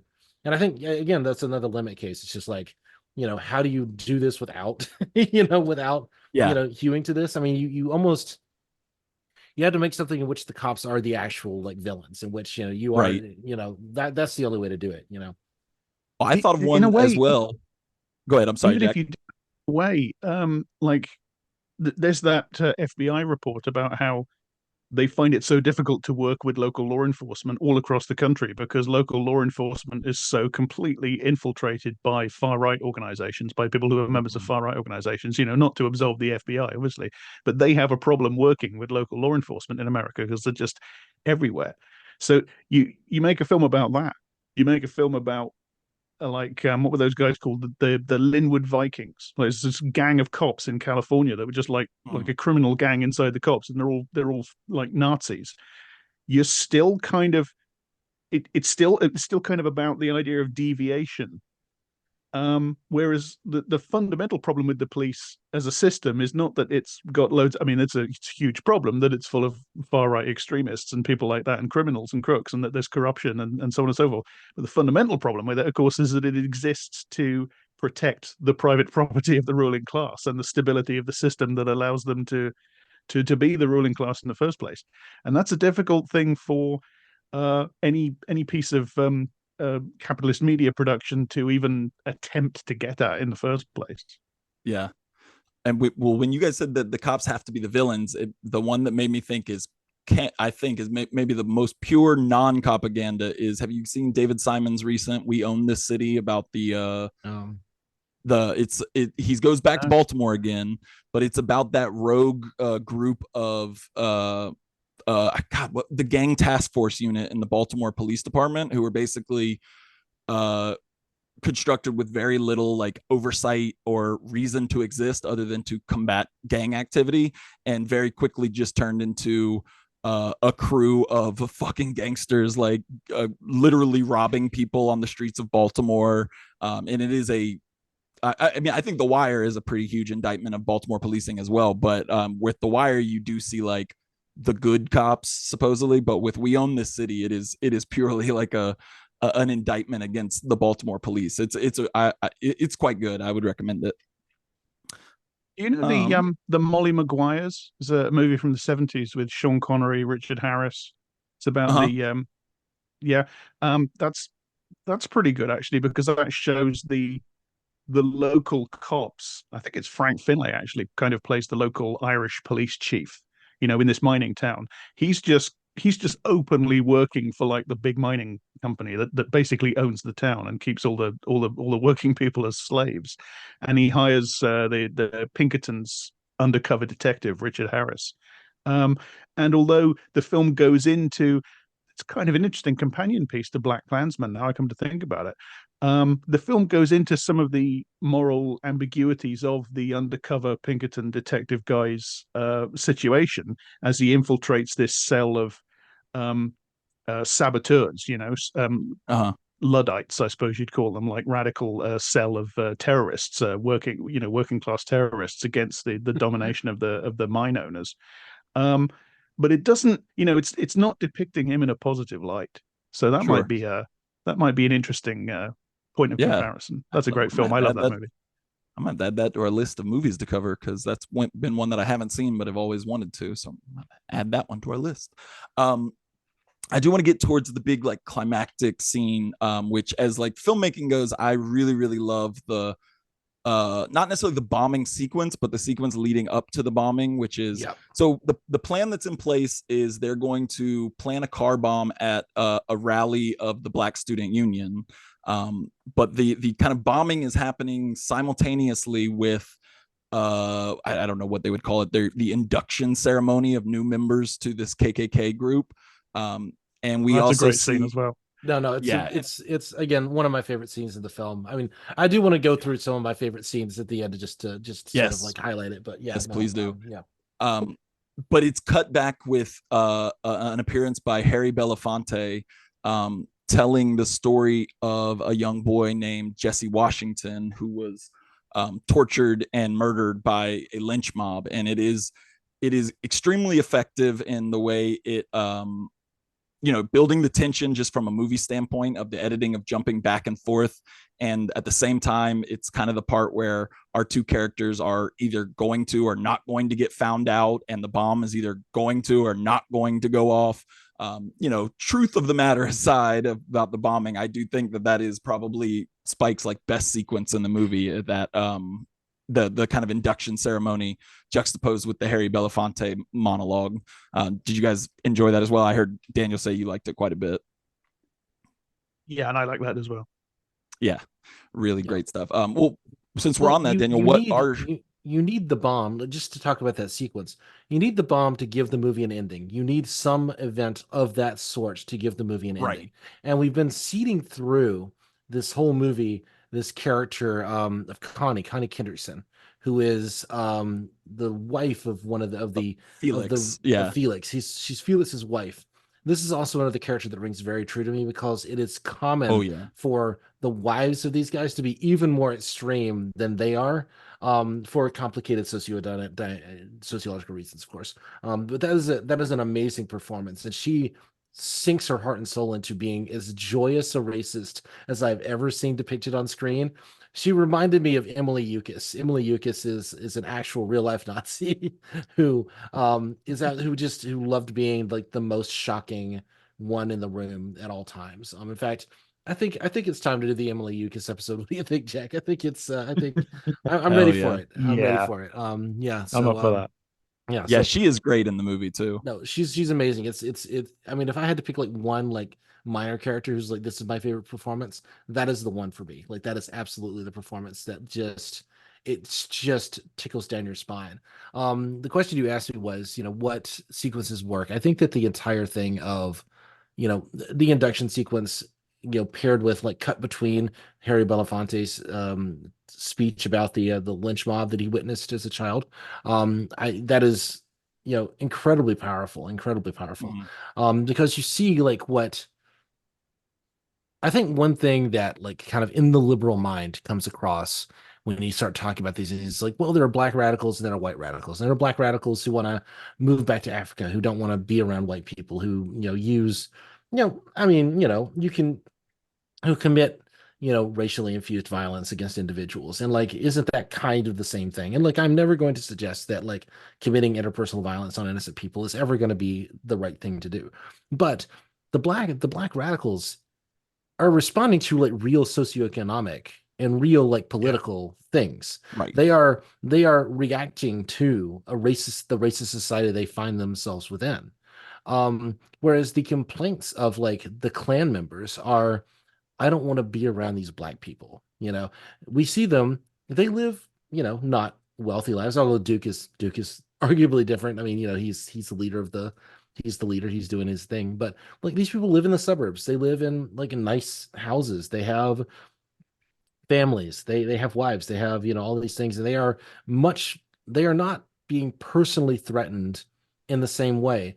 There are like David Duke radio things that kind of play in certain sequences, and it's him talking about, the massive migration. It's him talking about, certain like very far removed from like the individual lives these people are living kind of things. And I think that that's what that sequence really brings up for me. That's the thing that, that's the best sequence because it's getting at something really true. I think the other thing that's really important is that it actually plays like sequences from Birth of a Nation, and it Mhm. shows Yeah. like the raucous way that, they're it's like Birth of a Nation is like 4 hours long. We did it for IDS2 once, believe it or not. I've seen that movie Yeah. several times. That And I might be saw one of it our in a best college episodes, I course. think. was that Go ahead, Jack. I'm sorry. I was just going to say, I think that might be one of our best episodes, the movie episode we did on Birth of a Nation. One of our best non-reportage right, episodes, right. anyway. Uh, yeah, it is not a fun movie. It is long as shit. I remember I had to see it in college, and it was just interminable. Um, I not only have seen the movie several times, I've read the book. And the book oh, geez. is, Oh yeah. yeah, the book is I literally like certain sequences are written in like black pigeon speak, and where in Jesus. order to even like read it, like it's far enough removed from like the way I would just read text. I had to like sound it out phonetically to figure out what it's Uh, trying to say. And it's literally like just incredibly racist stereotypes. It's just the most racist stereotype you can imagine of like how it imagines that black people speak. I could talk for hours about Birth of a Nation. If you ever want to do Birth of a Nation, we've already done it. I will do it again, believe me. It's a fascinating film in terms of like what it's saying and what it's not saying, and how it both relates and doesn't relate to like modern day neo-fascist movements. What's really interesting is that on the Blu-ray of Birth of a Nation, Spike Lee is on that Blu-ray, and he talks about having to watch Birth of a Nation in his like film school. And when he went to film uh, school, when he went to NYU, he had to watch. And they presented as just like, this is a film, this is a dated film, but it's a film, it's a film by a great director, by D.W. Griffith, who was like technically proficient and did all these like brilliant things with cameras. And without uh, ever expressing that, like, maybe this is a problematic thing for us to be showing, and that maybe that's part of the conversation here. Maybe that's part of what we should be talking about when we talk about Birth of a Nation. 100% agreed, Spike. Like no questions asked. Like that is not the way to teach it. Also, spoiler alert: D.W. Griffith didn't actually invent any of that shit, and didn't Wow. wasn't even the first person to put it all together in the same way. Birth of a Nation is a triumph of budget. They had a lot of money. a ton of That's money. Yeah. They had a ton of money to make that movie. That's why That's it's as impressive as that's it one of the is. things Yeah. I love about I mean, it not just intercuts between the scene where the Belafonte character is talking about the lynching of Jesse Washington to the college students. It intercuts that with the Klan initiation of the fictional Ron Stallworth, and they're all watching Birth of a Nation and hooping and hollering and all that stuff. And you get the wonderful. It's like in so many Hollywood movies, something like that would happen, and you would feel that an equivalence was being drawn. The film would be saying, well, we have on the one side we have this, and on the other side we have that, and aren't they kind of Uh, the same?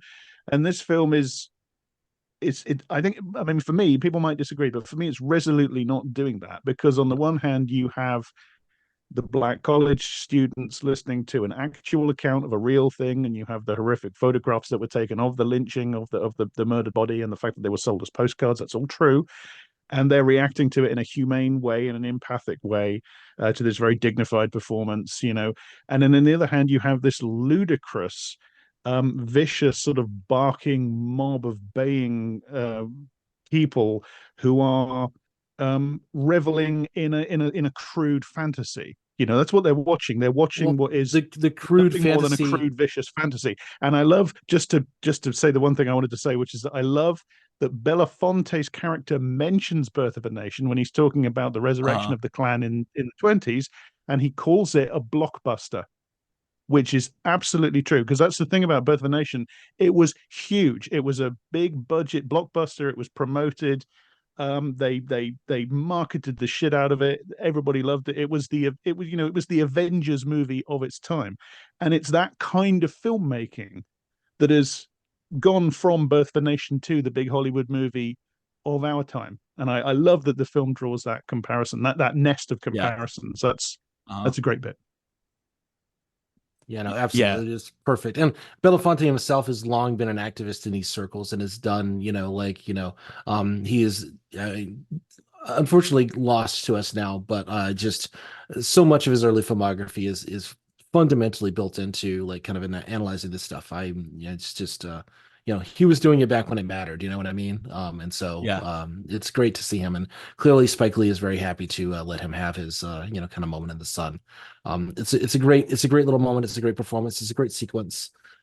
Again, you need the bomb to give to finish the plot. You need the bomb to finish the movie.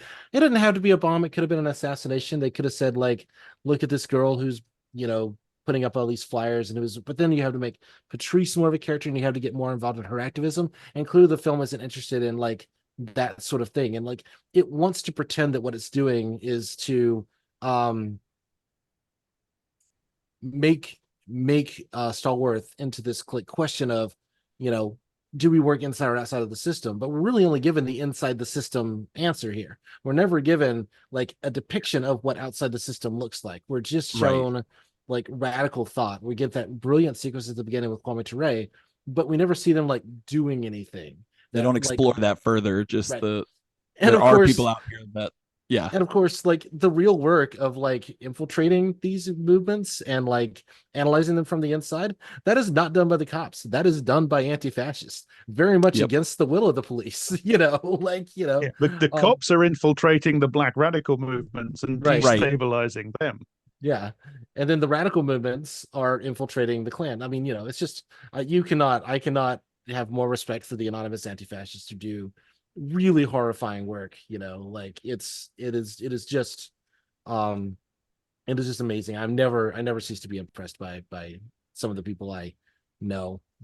Kind of in the work that they do. It's amazing. So yeah. So the end of the movie is they do thwart the bombing, and in the process, the three main KKK guys accidentally blow themselves up, and that's kind of the like wrap up of the movie. But there are three distinct kind of like postscript scenes that I wanted to go over. And the first one is one that I really like, and it's him calling David Duke back after all this and revealing who he is. And I will say this is one of the best movie theater experiences I've had. Like I love going to the theater when everyone is really invested in what's going on. Everybody has the horror stories of being in a theater and people are just there and like kind of hooting for no reason and all that. But when I saw BlackKklansman, it was a full house. It was, everyone was quiet and enraptured. But the moment he calls back and starts calling him like a Peckerwood hillbilly and all that, there was just like a cathartic explosion in the theater, and I really like that. It was a great I don't even know if I like the moment as much in the movie as much as I like the experience of being with other people in the theater and experiencing. But how did you guys like the little the phone call reveal there? It is cathartic. I mean, you need it dramatically, don't you? Yeah, you need the payoff. I mean, you can't like. I'm not gonna like. We've been through enough in this movie. There's enough right here. You give in that moment that you need that little button on that relationship. It's great. Yeah. And then the other one is one that we've kind of alluded to already, which is we see Ron and Patrice back in his apartment, kind of. Actually, it's a one that kind of frustrates me because they get interrupted, but the discussion they're having is one that I would love to have seen play out, which is like them trying to come their relationship like reckon with the fact that like she's like, you fucking lied to me and you were a cop and didn't tell me, and like how are we going to do that? And like I want to see that play out more, which we don't get because they get interrupted. If only that had been the movie. If only he had revealed earlier on and suddenly we had like that is part of the It's a comedy little bit drama of dramatic the tension film. there. Gee, imagine if we had managed to like take the black female radical's opinion and care about that a little bit more. Yep. That would have been a terrible choice though. Nobody would want to watch that. Nobody cares about girls' icky feelings and stuff, you know. I will say though, what that conversation is interrupted by leads to maybe my favorite dolly shot of all of Spike Lee's dolly shots, which is, if those are unfamiliar with what we mean with the dolly shot, because it's not a true dolly shot in the sense that the dolly is just moving on a track. It's that the actors are also standing on the track with the dolly. So you get the impression that they're moving through like a space or walking, but it's clear that they're just standing still and gliding. And Spike does it in almost every movie. And this one is really, really good. It's the both of them, guns drawn in a tight hallway. And the thing that they're zooming in on is like a burning cross outside of either her apartment or his apartment. I don't remember. I believe it's meant to be her apartment. Yeah. Her apartment. Yeah. And I really loved the shot. I kind of wish we could have worked it in a different spot because, like I said, it did interrupt a part that I thought would have been a great conversation to see play out. But I don't know, how do you guys like his did we talk about whether you guys are a fan of the dolly shot? Do you see it as a gimmick, or do we like it, or how do you feel about it, his kind of like a trademark there? I think it's very effective here. I mean, I think if you're Yeah. gonna like, they're never going to really have that conversation in this movie. Like at this point, the movie is over. You know, it would be nice to sum it up. And I think like ultimately, I think what Lee is trying to, if I want to look at this charitably, right, and I want to like kind of give the movie its due, I think what Lee is suggesting with the dolly shot, which is it's brilliantly constructed. It's great. You know, it leads to the vision of this Klan rally, which suddenly, because they're not allowed to continue their investigations, because they brag like, haven't had cross burning here since we've been doing this investigation, and that's presented as like a great thing that they did, and now they can't do it anymore. The cops aren't paying attention to this, and now looks what's happening. The Klan is now openly burning crosses in front of people's yards again. Yeah. And then of course it cuts to footage from like the real footage from Unite the Right, right? I think what Lee is trying to say here is ultimately this argument is less important than the need to confront this horror where it lives, right? Again, looking at it charitably, I think that's what the interruption and what this being the last thing in the movie, I think that's what Lee is trying to get across here. And I think in that level, if I kind of view it through that lens, I think it works quite well, especially given that the film is about David Duke, and David Duke was little like there's footage of David Duke speaking At the Unite he wasn't Right, he never actually spoke. He never gave his real speech. This was like an impromptu thing after the speech got canceled because of the violence that didn't happen that day. And again, because of the tireless literally like backbreaking work that anti-fascists did to oppose Nazis in the street that day, the cops stood fucking aside. Like Yep. so you can view that how you want to view that, but like that's just the truth of it. I think that's what that sequence is trying to get across, and to the degree that I think that's what it's trying to get across, I think it gets it across pretty well. Yeah, for sure. I'd agree with that, broadly speaking. Yeah, I mean, I think you should approach things like this without a sort of mean-spirited intent. You should try. I believe in the principle of charity, where if you're trying to interpret something, be it somebody's non-fiction writing or a text like this, if you're trying to critically evaluate it, you should try to interpret it in a way that makes sense, because that's probably the most fruitful way to appreciate it, to appreciate what the author's trying to say, to appreciate what the text is saying. And it's the best way to work out if a text is actually incoherent. If you try to make it make sense and you can't, then you know that you are actually dealing with something that is in some way incoherent. And I think I mean, I think if you approach it that way, then that's something like that is very much what you get to. I have my issues with the Yeah. end, with the way No. it uses the. Well, and I think the mean, question, I think there's a really open question. And I can't answer this question. I think only the people who like suffered in Charlottesville that day and after can answer this question of like, is this earned? Is this an earned moment? Yeah. As much as I love the sequence, I kind of err on the side of I think it's not really earned. I think it's Mm, powerful footage because it's powerful footage, but I think right. that like given that you've made an entire movie that's like about how the cops solved the Klan in the 70s, I don't think you get Yeah. to then rest on that, rest on like what was actually going on in Charlottesville that day. Yeah. Um, so again, I can admire the sequence for what it's saying and for what it's doing and for its like sheer cinematic power, but I don't think it's earned, and I don't think that this film does credit to not just Heather Heyer, but all the other people who like bled that day. And Mhm. there were a lot of them. And so, that's just my opinion. You can disagree with me or agree with me, but and but I think the people who were there that day should get to judge that, and that's not on me to judge. So Yeah. Yeah, I And Jack, what? absolutely co-sign that. Yeah. Okay, yeah, I was gonna ask if you what were your thoughts on it, because I know you were alluding to the fact that you had some issues with it as well. Well, I think my issues with it have come through really in the discussion. Yeah. I mean, I would point people towards something that Boots Riley, the film director, directed the movie Sorry to Bother You, wrote in response to the film when it first came out. Boots Riley is somebody I have some issues with politically, but I agree with a lot of what he says in that he wrote like a 3-page essay and then posted screenshots of it to Twitter, oddly. But if you look around a bit, you can find the text of it in an easy to read form online. And I mean, he talks about a lot of the things we've talked about. He talks about the fact that it portrays the cops as the heroes of the civil rights movement, and the fight against far right extremist groups, and they very much weren't. They were actually, including Ron Stallworth personally, were involved in operations like COINTELPRO, which were aimed at destabilizing and delegitimizing left-wing groups that were actually standing against people like the Klan and stuff like that. And I think he has a lot of decent criticisms to make. Um, uh, yeah, I feel like my problems with the film have come through in our discussion, really. Um, Yeah. I would, I mean, I would like to point to a couple of things that I really did like about it, which is Please. I I appreciated crowbarring. I mean, it's crowbarred in. It's ahistorical, but I appreciate the insertion of the word super predators in the Oh yeah, that initial was awesome. That was great.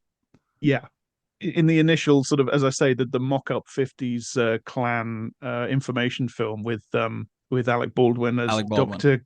Kenny yeah, Grew Beauregard, which is a Beauregard. fantastic Yeah. Like, fake. Yeah, I that's that is a perfect. brilliant little Perfect. sequence. It has no I love place in that. this Yeah. movie. It's literally just like let's get Alec Baldwin to like play a racist for 5 minutes, and like Yeah. A real it's stretch for again, him. it makes no sense. It makes no sense, but like it's perfectly placed in the film, and I think purely based on They the put fact the that he word was super predators in his mouth, which I appreciated. There's a Yeah. noise there which points to something beyond liberalism, which I appreciated. yeah, no, absolutely, absolutely. I appreciated also. I liked the bit. What the first thing I want to say is I really liked uh, after the Ron is trying to stop Connie from planting the bomb, and he turns up and he basically wrestles her to the ground in the street. You have the patrol car turn up and the two uniformed cops come out, and it does the thing that Get Out, Jordan Peele's Get Out, didn't do. And I love Get Out. I think that's a great movie. And I think I understand why Get Out doesn't do this. But Get Out kind of cops out at the very last minute because you have a scene very similar to that. It ends, Yep. spoilers, it ends with the black male hero of the film wrestling a white woman to the ground. And he's very much the good guy and she's very much the bad guy in the context of the film. If you've seen the film, you know that. And then some cops turn up. And in the real world, I think we all know how this would go. Get Out doesn't do that. And I understand why. This film goes there. This film just without any hesitation, without any question, they just start beating the shit out of him. They Uh-huh. instantly take the white woman's word for it. I mean, I'm not saying we shouldn't react to women being attacked in the street, but you know what I'm saying. And this film goes there. The other thing I really like is the mention of Dr. William Shockley. You get the little Yeah. sequence where Also, Duke also is talking about how also accurate to how David Duke actually speaks. He uses this example constantly, by the way. Anyway, please continue. yeah. No, I mean I've said it really, but I like that reference to the fact that Duke is he's obsessed with that kind of stuff, the pseudoscience produced by people that were beneficiaries of the Pioneer Fund, all that sort of stuff. He that's very much David Duke. It's all over his website, or it was anyway. I, don't, I haven't looked at it recently. Yeah, he's steeped in that milieu, and the film, I think, does a really good job of portraying that. And I think brings that up. It's just the noise, but it's in there, and I Yeah. appreciate that. So there's a lot of things I appreciate about the film. I also really like the score. I think the score is brilliant. Hmm. I listened to that musical cue that's at the end of the film. And that's also in the another great sequence, the gun rage sequence, where the racists are out like shooting at targets. And then at the end Oh yeah, you see the real Ron Stallworth just like kind of casually picking up the spent casings. And then you Uh-huh. realize like earlier on the fake Ron Stallworth, he fires a few rounds from one of the guns and then just casually drops so that they can get like shell casings to like match to other crimes. That never goes anywhere, but it's a brilliant sequence. It's Yeah. just so clever in the way that it does it. And then of it's those course that targets, isn't it? oh, and the It's targets, those which are yeah, no, Yeah, no. Um, that's genuinely, to me, that was genuinely shocking. And that image of him walking through that forest clearing, and you have that Uh-huh. line of the targets, which are insulting caricatures of like black men running. Yeah. It's obviously supposed to be African natives or right, yeah, yeah. something like Right. that. Yeah, and I thought Washington's performance is very powerful at that moment as well. Yeah, no, absolutely. But again, the The way he score is sort of right there. touches Yeah. one of them, almost like a pat, almost like like I don't know. It was very powerful. Yeah, no, I absolutely agree. I think again, a small moment, but a really powerful one, like that whole sequence. I mean, again, there's good stuff here. Is like Yeah. in our like kind of previous when we were prepping this, you were kind of asking what my gen, and I'm like, it's a glorious mess. Like it's a mess. Like this movie Uh, is a fucking mess, but it's glorious. There is enough great stuff in this. I would recommend. I would actually recommend if you have an Spike interest in Lee this, has a few of those, I would say, in definitely his see it. filmography. You know, Have you yeah. seen Chirac? I've not seen Chirac. I think that It's might on the be list. the most glorious of Spike Lee's glorious messes, and that it's a wild movie that I don't know if I like, but I certainly am glad that it exists. Well, Lee as a filmmaker, he's willing to swing for the fences. Like he doesn't want to Right. play Oh it yeah. safe. Yeah, you And I can think never that's blame him for something. not No, trying. and Yeah. that's something he shares with Tarantino, which is probably one of the reasons why they clash as much as they, Clash. at least Yeah, why yeah, they yeah. clash, because they're both swinging for the fences. They're kind of talking in a lot of ways about similar things. They have similar, kind of artistic, influences, and then like they have vastly different opinions about like what kinds of stories you want to tell. And it's hard for me to like blame either one of them for that. Like Yeah. it's just they're just artists doing their art and like talking in public about it. And but no, I would never say like Spike Lee is a valuable filmmaker. I think it's essential. Like I'm very glad he got to make this movie. I can criticize the way he made it, Sure. but Yeah. ultimately I think it is more positive than negative in terms of, like the things it does wrong are the things that like everything does wrong, basically, and Yeah. the things it does right are things that nobody else could have done. And so that's why I value the movie. I own it. I bought it on Amazon, so I actually can watch it whenever I want. And I will routinely go and play some of my favorite sequences from this, but I typically don't play the whole movie. So that should tell you kind of what my overall opinion of it is. Yeah. Well, I want to say since we got to the end here, I want to thank you guys again so much for joining us. Or being again, I keep saying us, but Hal, we miss you. Is there anything else we want to touch on BlackKklansman before we wrap it up? Any other sequences we missed or anything we want to add? Oh, that's Steve Buscemi's brother playing one of the cops, by the way. The guy who does all the wiring up of Is it the really? it's Steve Buscemi's brother. Yeah. It's And Michael I'll add to Buscemi. that. It's It's Michael John Buscemi. Turturro's brother, who's the one who recognizes Adam Oh, Driver. that makes sense now. Yeah, yeah. Man. All I right. like that. Great night. The brothers of great '90s character actors unite under one banner there. Well, thank you guys again so much for joining, and I really enjoyed it, and I loved the conversation. And thanks again.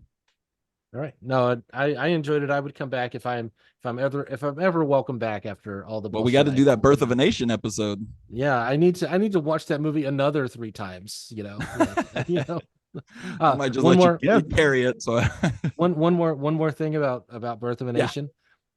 Jack referenced like the kind of raucous, like popcorn filled like sequence in which um I saw that happen on a live stream.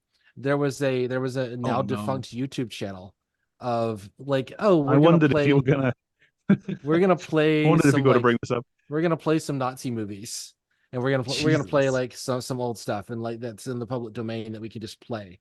And so they pull up Birth of a Nation, and this is like two of the three main guys from The Daily Show, and they sat down. It's like, oh, it's a silent movie. We're gonna watch maybe 10 minutes of this and just kind of, and then like move on to something else. They watched all 4 hours and got it completely. It fit completely into their worldview.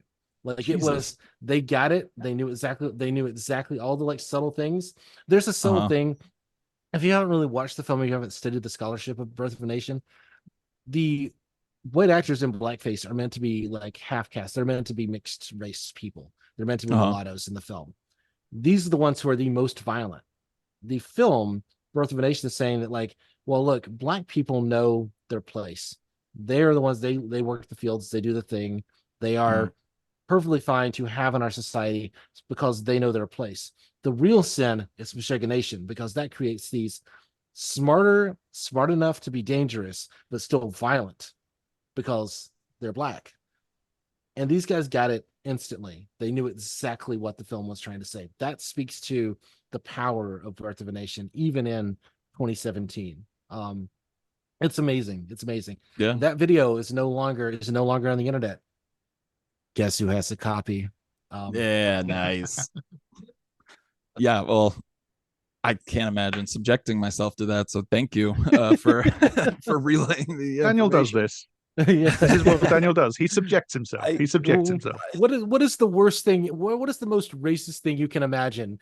And then I say, oh no, I saw that 3 times on Tuesday. You know, like that's sort of like that's kind of what my life is like. You know, you've just described the experience of consuming horrifying racism squared, because you've just described the experience of watching Birth of a Nation, which is horrifyingly racist, being watched by the TRS crew.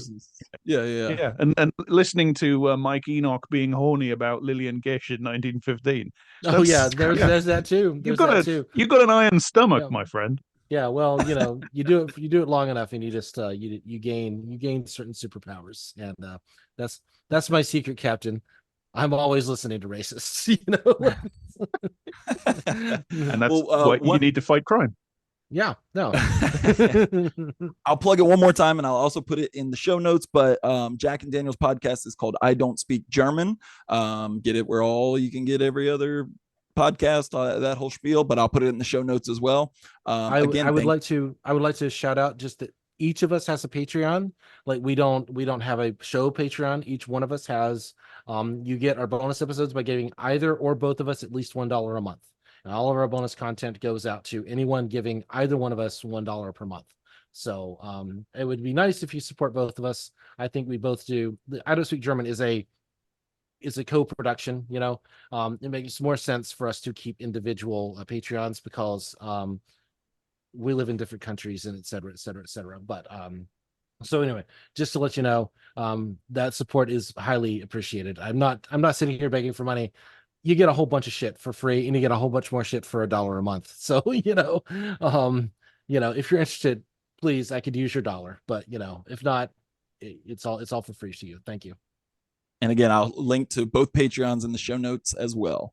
Well, again, thank you all so much for joining us. And thanks for having us. It's been a blast. Yeah, this has been fun. I would definitely come back for sure. Awesome. Yeah, thank you. I'm happy to if I'm invited.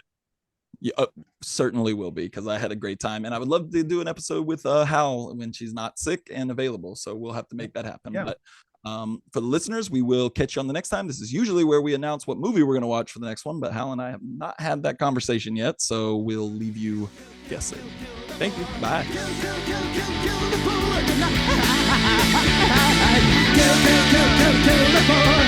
the